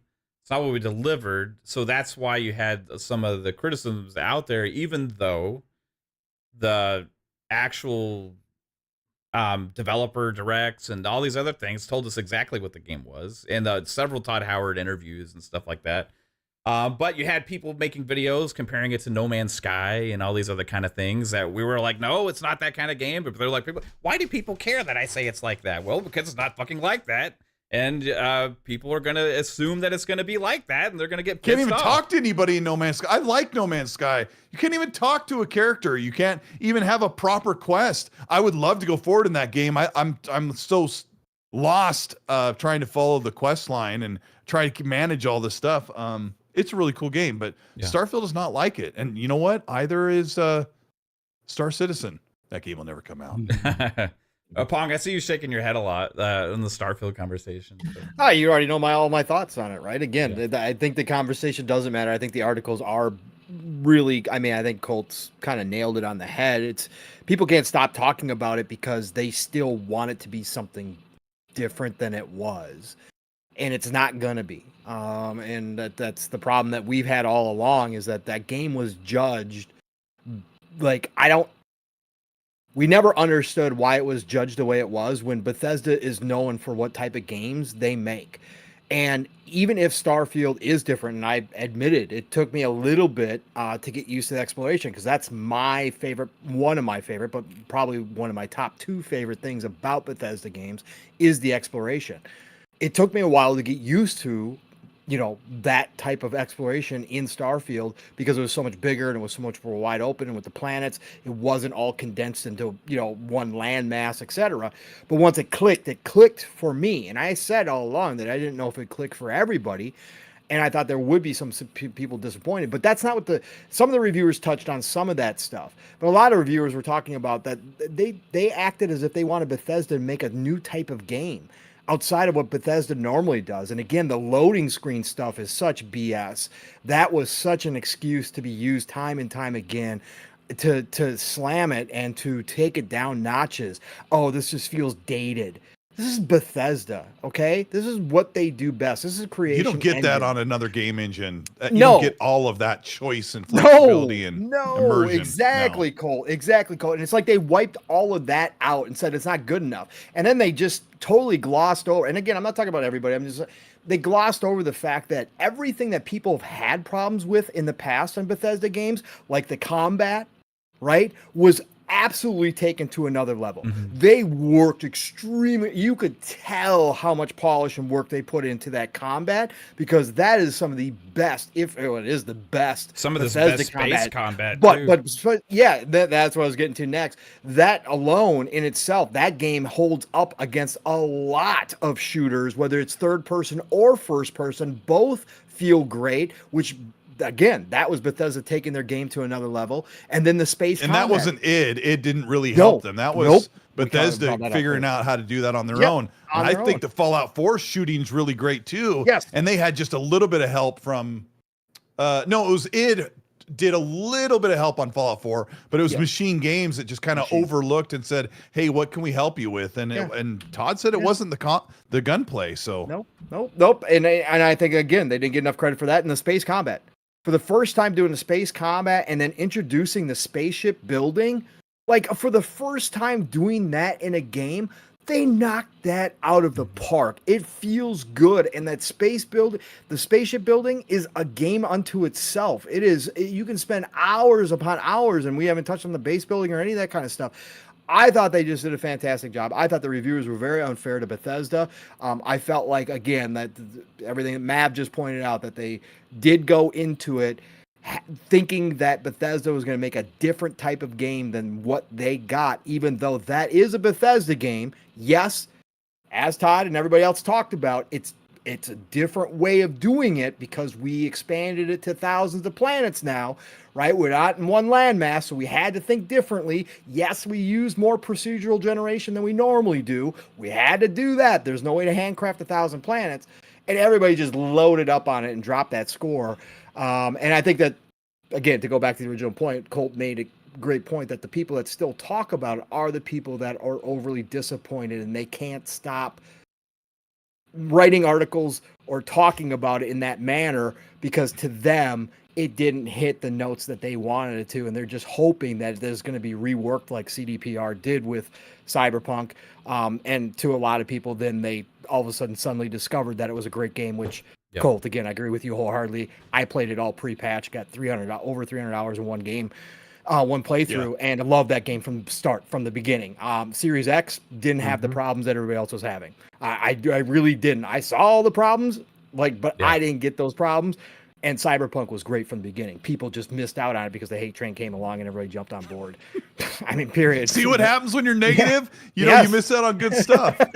Right. And then they made a TV show and the game was great again. Yeah, then all of a sudden the TV show came out and everybody said, oh my God, this is really great. They've done so. No, this was great from the beginning, guys. You just missed out. You just got to make a really good show for people to realize the game is actually good. Sometimes the anime, I want to read this super chat just came in from Fonz Gaming. He sends a $2 super chat to the Xbox Ultimate Podcast and says, Colt wears See It These toe socks. Congrats on the 200. Thanks, Fonz. Thanks, Fonz. Fonz is the best. I've been talking to Fonz every day. Yeah, congrats, guys. And you know what? Mav and Pong, I'm going to have you guys over on XC. Would you guys want to hang out with Mag for a few minutes, or would that just be too much for you? Oh my God. If you can actually not call me Mag, every time I am on like a show and like either Mag is a regular panel member or like everybody accidentally calls my ass Mag all the time. It's like, hey, Mag. I was calling Mag Mav for a while. I would say Mag. Mav, it's Madge, Maggie. I love Magic. I love Magic. Mag. That's what we'll call it. I got to know Mag way back when he was on Gaming After Dark on Noof Noofum's channel and stuff, and he's just a funny as hell good dude. And I love him, man. Yeah, it's great. I wanted to say thanks for having me on your show, guys, and congrats to 200. And just keep it up. I'll give you guys. I'll hit you up here soon, and you guys can come hang out with us, and we'll talk nonsense and doom and gloom, and we'll cry, we'll hug, and it'll be great.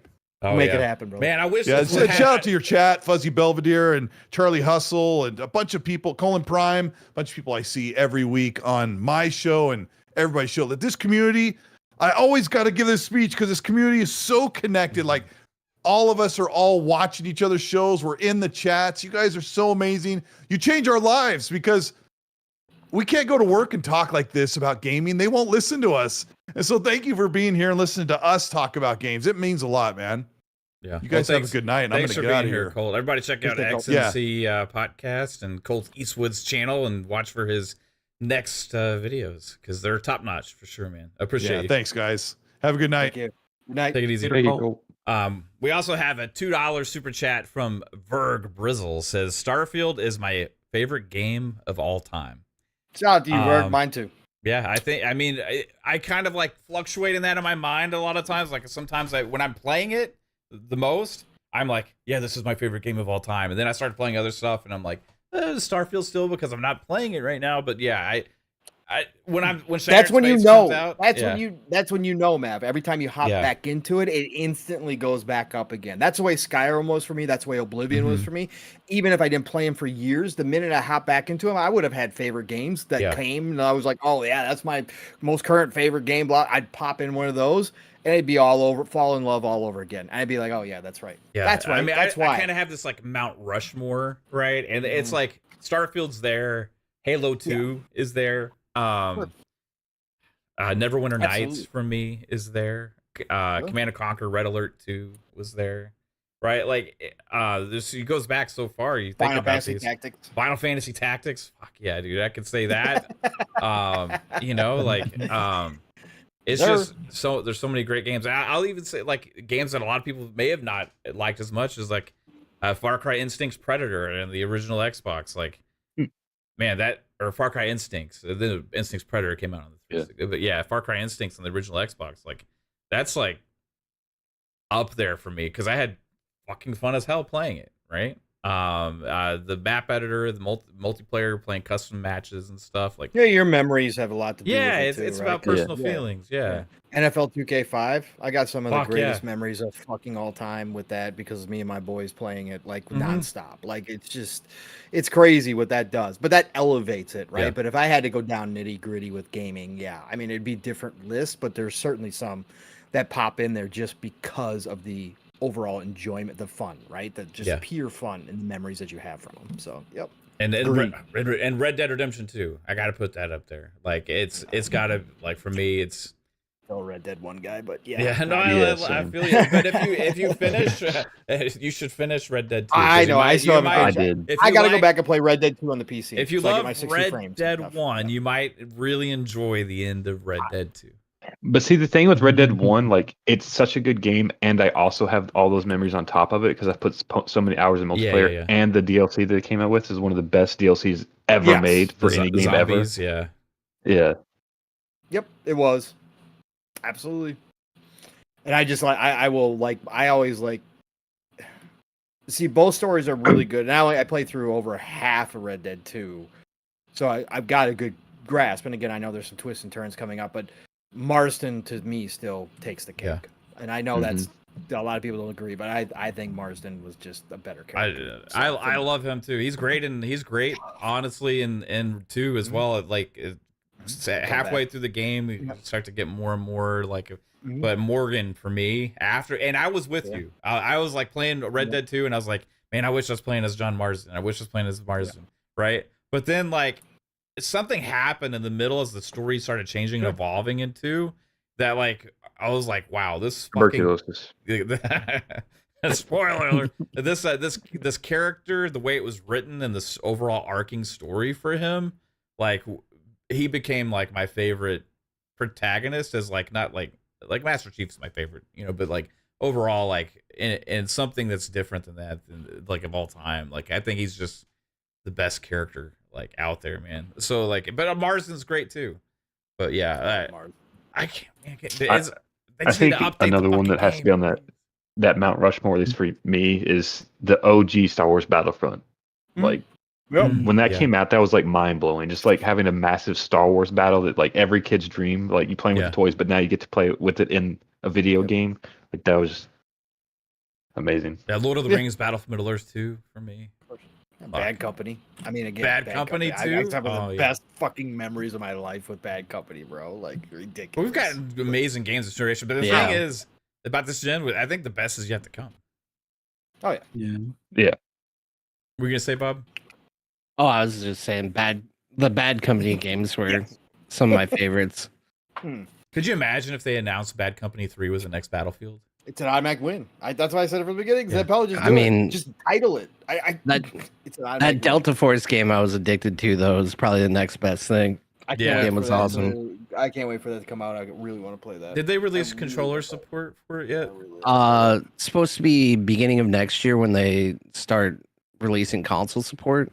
I can't remember exactly the time frame they had on their roadmap, but basically it's releasing into early access during Steam Next Fest, so probably about October 14th. But that game is awesome, and they're adding more destructive environments, which already like you could like punch through walls and knock like freestanding walls down, but they're gonna make it so you can destroy more of the cities and stuff. So I think it's gonna be pretty sick.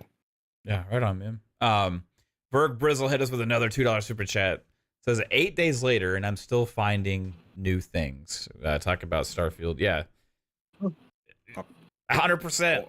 Over 300 hours in and haven't touched any of the side missions except for 2. Yeah, I can tell you out of all the single player games that have launched this generation, right? Yeah.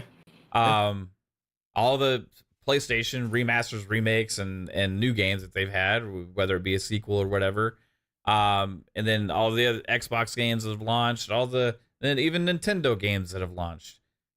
10 years from now, Starfield will be the most played out of all of those. Yeah. Yeah, but I agree to that, but I think the best story single player game that's come out this generation is A Plague Tale Requiem. Okay. That's Yeah, interesting. that's a good one. That's interesting. Yeah. I've played Like through I don't some know. of I the played story, that. but I haven't- played that game and I just instantly fell in love and became one of my like favorite games of all time. Really? Like, yeah. That's Who crazy, are that's- you to have this kind of talk about a video game? Jasper's got some funny things lately. Jasper, you're a new person.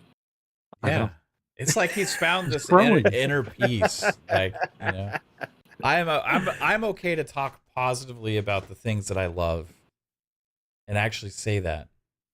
It's affirmations, Jasper. I mean, okay. Somehow He's like, turned now against you've gone too No, far. I'm just kidding. Yeah. Now you've just ruined all of it, man. Here comes negative Jasper again. You're like, fuck you. No, it's Jasper to like play a game for like 100 hours usually, and he's like, yeah, it's okay. It's all right. Love it.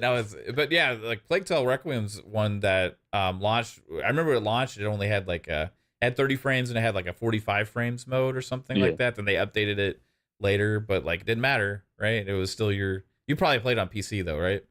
Yeah, I played it just before I left for basic. So Do you have a console with you at all, or are you just only on the laptop? no, just a laptop. Do you think you'll ever play I on a haven't played- console again? Because with the way that things are going now with this, Yeah, I'll have my Xbox shipped to me once I actually Okay. settle down in a few months, but okay. I don't know if I'll use it. Yeah, because you got a 4090 on your. Yeah. Yeah. So what game are you looking forward to most coming up, Jasper? Probably Dragon Age. Okay. Right on. You gonna play Uh, Shattered Q- Space? Yeah, I got Starfield downloaded. I've had it downloaded. So I'll pop it in and try it, see how it goes. I'm trying to think of what else comes out this year. Like I know Indiana Jones. Avowed was like my most anticipated, and that's fucking gone out the window. Yeah. So And there's still. We'll see if that has 60 frames at launch too. Like if they'd taken that extra time, that would have been something that would have been like, hey, let's do that. I think they needed more time. Yeah. I just think they kind of got away with the we have too much, but it is what it is. and Flight Sim's this year too. Yeah. When is that coming out? I forgot the date. I don't know. I'm not good with dates anymore because I haven't been able to keep us in touch as Flight much as I Sim used to. that's October. No, is it November? So that's probably going to come out, get like 9s and shit. Nobody's going to talk about it, because it's not a game. Well, now it is because they're gamifying. Yeah, it, but right? they'll So still they have say to. it. They'll still say it. This is Yeah, simulated. it's November 19th. November 19th. Man, we got same week as Assassin's Creed Shadows. Oh, in a week around the same time as Stalker, right? Stalker 2. Oof. Yep, Stalker 2 is November 20th. Fuck. And we're sitting here and Be like busy. oh, things are weird in Xbox land, with like all these fucking games coming to Game Pass, and it's like, hey, get to play them all, and get to play them on a PC like Jasper, or you can play them on a console. Eat Game Pass, get best of both worlds. Yes, absolutely. Yep.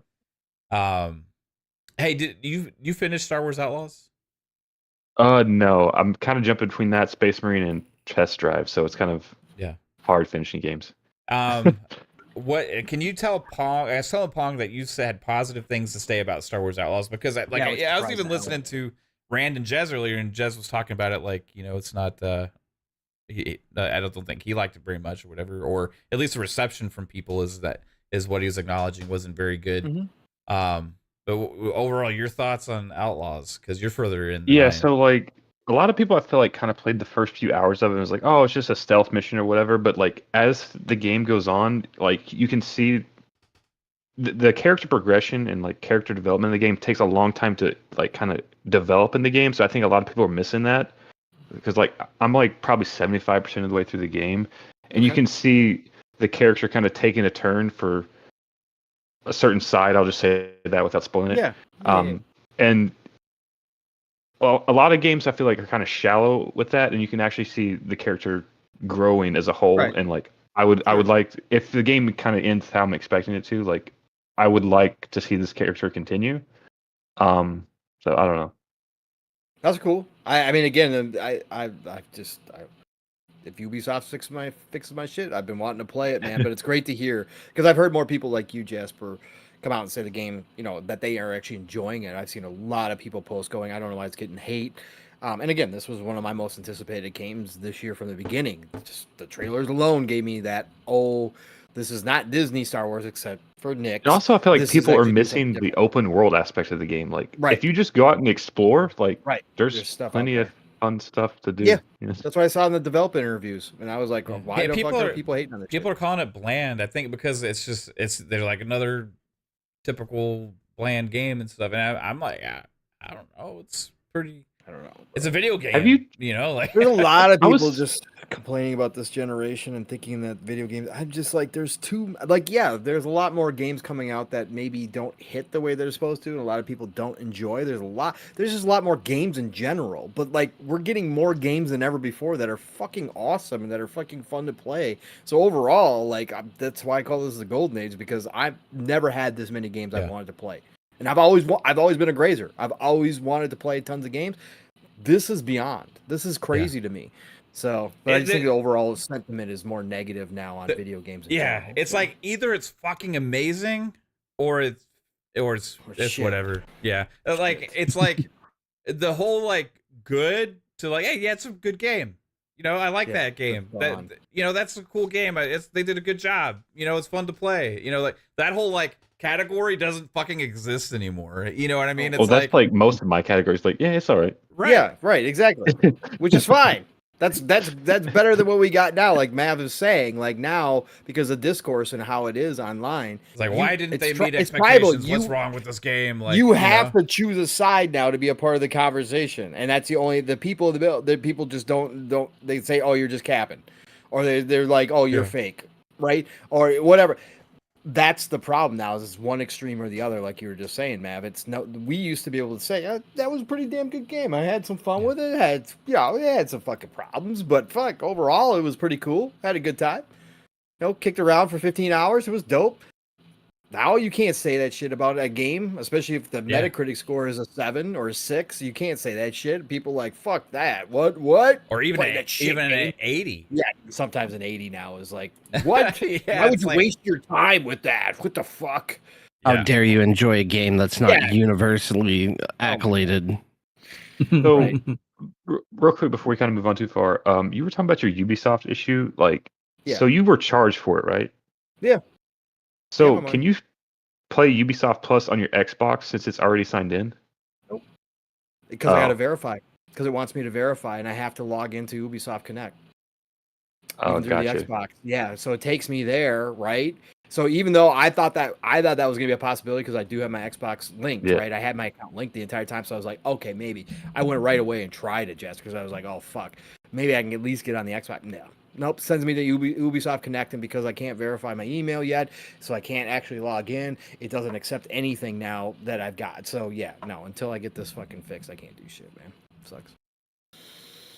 Yeah. Fucking Ubisoft. Again, 3-minute fucking problem. Just give me a live chat, man. That's all I need. Live chat. We'll have this solved. 3 minutes. Whatever. Don't get that Not anymore. gonna get to it. Yeah. I know for me, like when I was trying to get in touch with Bandai Namco, like they only had a live chat service between like Monday through Thursday for like 12 to 3 p.m. I'd like, make that happen. Like I would for this problem, I would have made that. I would have taken off of work and come home and made it fucking happen. Like, but they don't even offer that shit. God damn, man. Then we have one person. They have a line. You got to get in Right. line once a month. They'll be able to get to your problem. Anyway, it's been crazy fun show. I didn't really have like a list of topics to go through or whatever for this show. I mean, there's relevant conversation out there. We kind of touched on some of it and things like that. But like for me, this show was kind of more about celebrating with the community and the chat and the panel and like the family that we have here and everybody and we had like everybody come through. You know what I mean? We had and shout out to also people that used to be do our shows with us and stuff like that as well.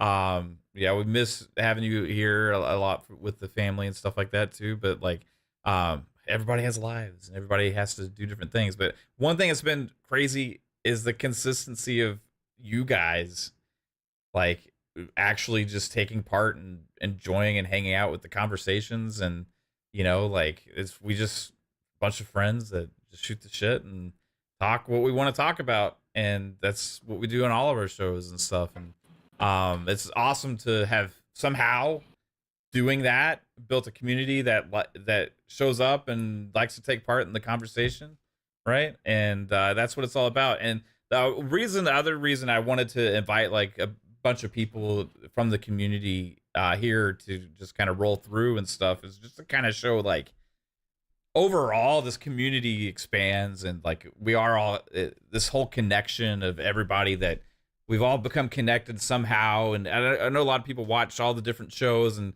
because we see the names and the chats and all the different podcasts, and sometimes I'll say hi to you guys in somebody else's chat on their show and stuff like that. But like there's a lot of people out there that do great content. We all have different opinions sometimes, like on different things. We don't always agree on things and stuff like that. But overall, like the craziest thing that's happened this year is kind of been this like disconnect of like this Xbox community has almost become like shattered in some ways, where there's been a lot of infighting and like a lot of like you aren't allowed to have this opinion, or you're not allowed to say this shit, or you're not allowed, you know.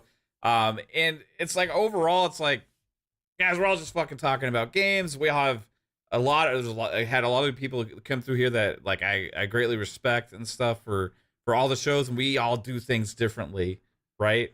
But all of us that came through here love and play on Xbox, right? And that I don't think is gonna change, despite all of this crazy stuff that's been going on this generation, all the conversations that have been happening about where the industry is going and all that stuff. If you just take a second and step back and look at your personal experience and what you have to look forward to, there's no reason to be discouraged for me personally about where things are going and what I'm going to be playing and what devices I'm going to be playing on. Yes, they will be more expensive in the future, as we predicted a while back.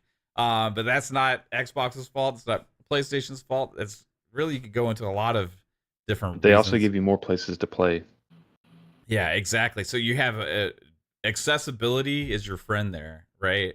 Which doesn't get enough praise as well, right? But overall, Xbox Ultimate Podcast is not going anywhere.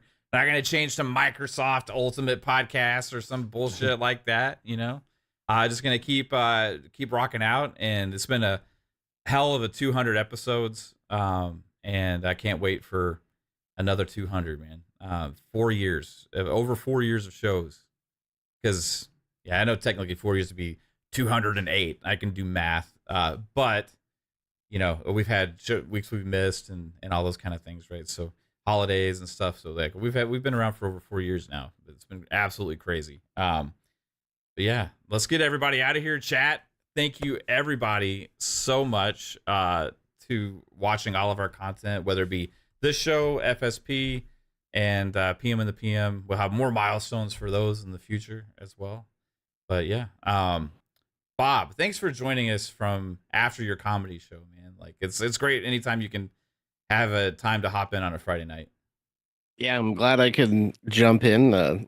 Sorry, I'm a bit tired, but my capture card doesn't seem to want to work right now. Good. So, but yeah, I'm always glad to be here with you guys, and congrats on the 200 episodes. And thank you for always welcoming me in whenever I can make it. So it means a lot, and I always have a good time hanging out with you guys. Yeah, thanks, dude. Appreciate you. Jasper joining from Space Camp, full-time Space Camp. Yo, the real Space Camp, unlike the one that Pong went to. The Space Camp you get paid for, right? Yeah. Yeah, it's been fun. I had to be here for the 200th episode. Probably won't be here next week, so that may be a positive for some people. I don't know, but he's getting beamed up.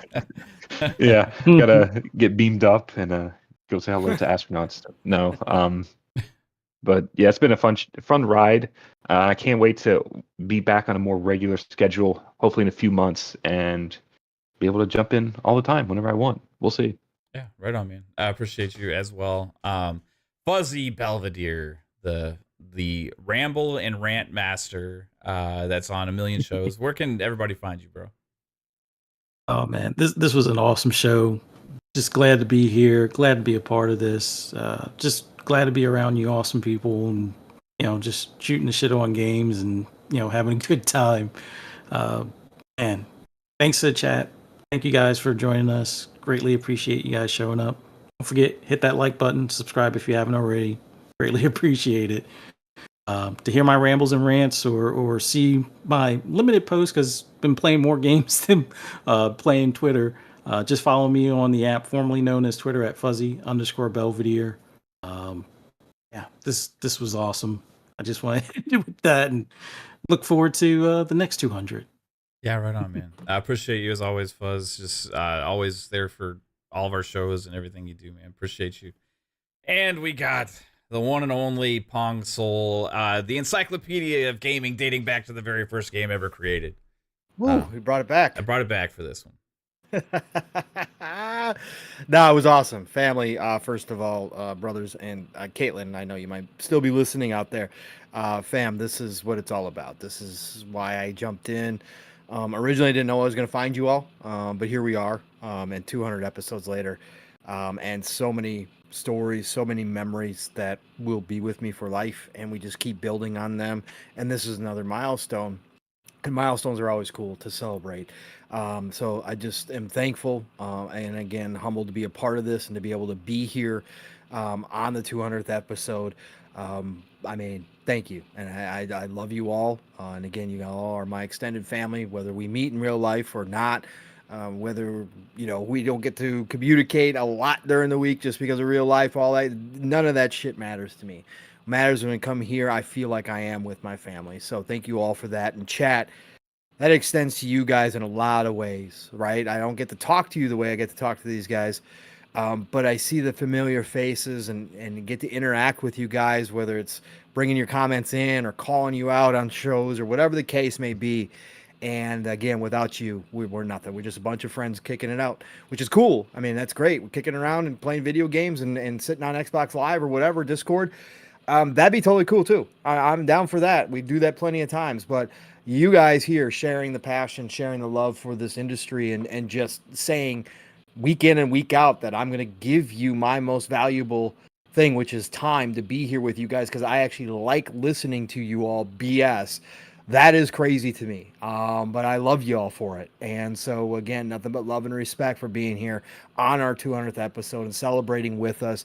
And again, you guys are as much a part of the celebration as the panel is. And then thanks for all the guests coming through tonight. Yeah. Absolutely amazing. Some of the biggest people, some of the people that had the most influence on all of us in podcasting in some way, shape, or form, being on their shows, listening to them, whatever it was. And again, all of them just being good human beings, as far as I'm aware of, just really good human beings, every interaction, supportive, all that good stuff.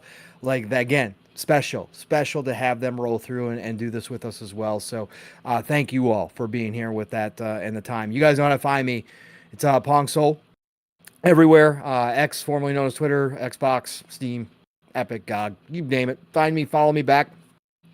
Tomorrow morning, Living Split Screen goes live, but an hour late start. So we will be going live tomorrow, 11 p.m. Eastern, 10 a.m. Central Time. You get to sleep in tomorrow. You get to sleep in a little bit. Yeah, you get to sleep in a little bit. So get ready. We are going to probably try to hold the show to 3 hours. Steele's coming off a work shift and all that good shit. This is his work week.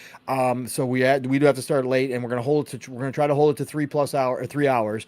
But be there. We got a lot to get into. Steele and I are gonna be talking about Space Marine 2 tomorrow for sure, because we beat it last weekend, and Steele's been playing PvP nonstop. We are going to be talking gaming tomorrow, and then we're going to talk community nonsense. We're going to talk PS5 Pro, of course. We'll get into all of that.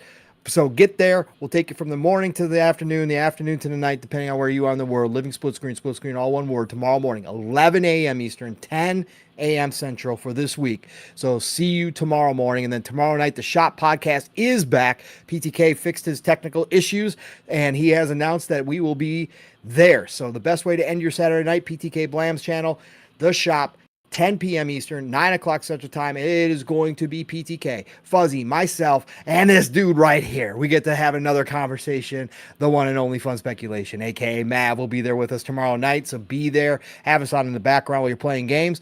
And then, of course, next week it starts all over again. Double Barrel Games channel, Boomsticks the Man. Tuesdays, Xbox Factor Podcast, 12 p.m. Eastern, 11 o'clock Central Time. All good things green. Show up and support that man and the things he does 5 days a week. And then, of course, my week starts with Mav on PM in the PM. Pong and Mav in the PM. Thursday night right here, 7 p.m. Eastern, 6 o'clock Central Time next Thursday. It's the golden age of gaming, everybody. 200 episodes. Here's the 200 more, everybody. Get out there. Have a great weekend. Play what you love. Love what you play. And I'll talk to you all real soon. Mav, get us out of here, brother. Thank you, sir. Also, real quick, y'all help me make sure I don't miss anybody, but shout out again to Dirk Riggedy, King David, Mr. Boomstick, Infinite Umbra. Jeez, who?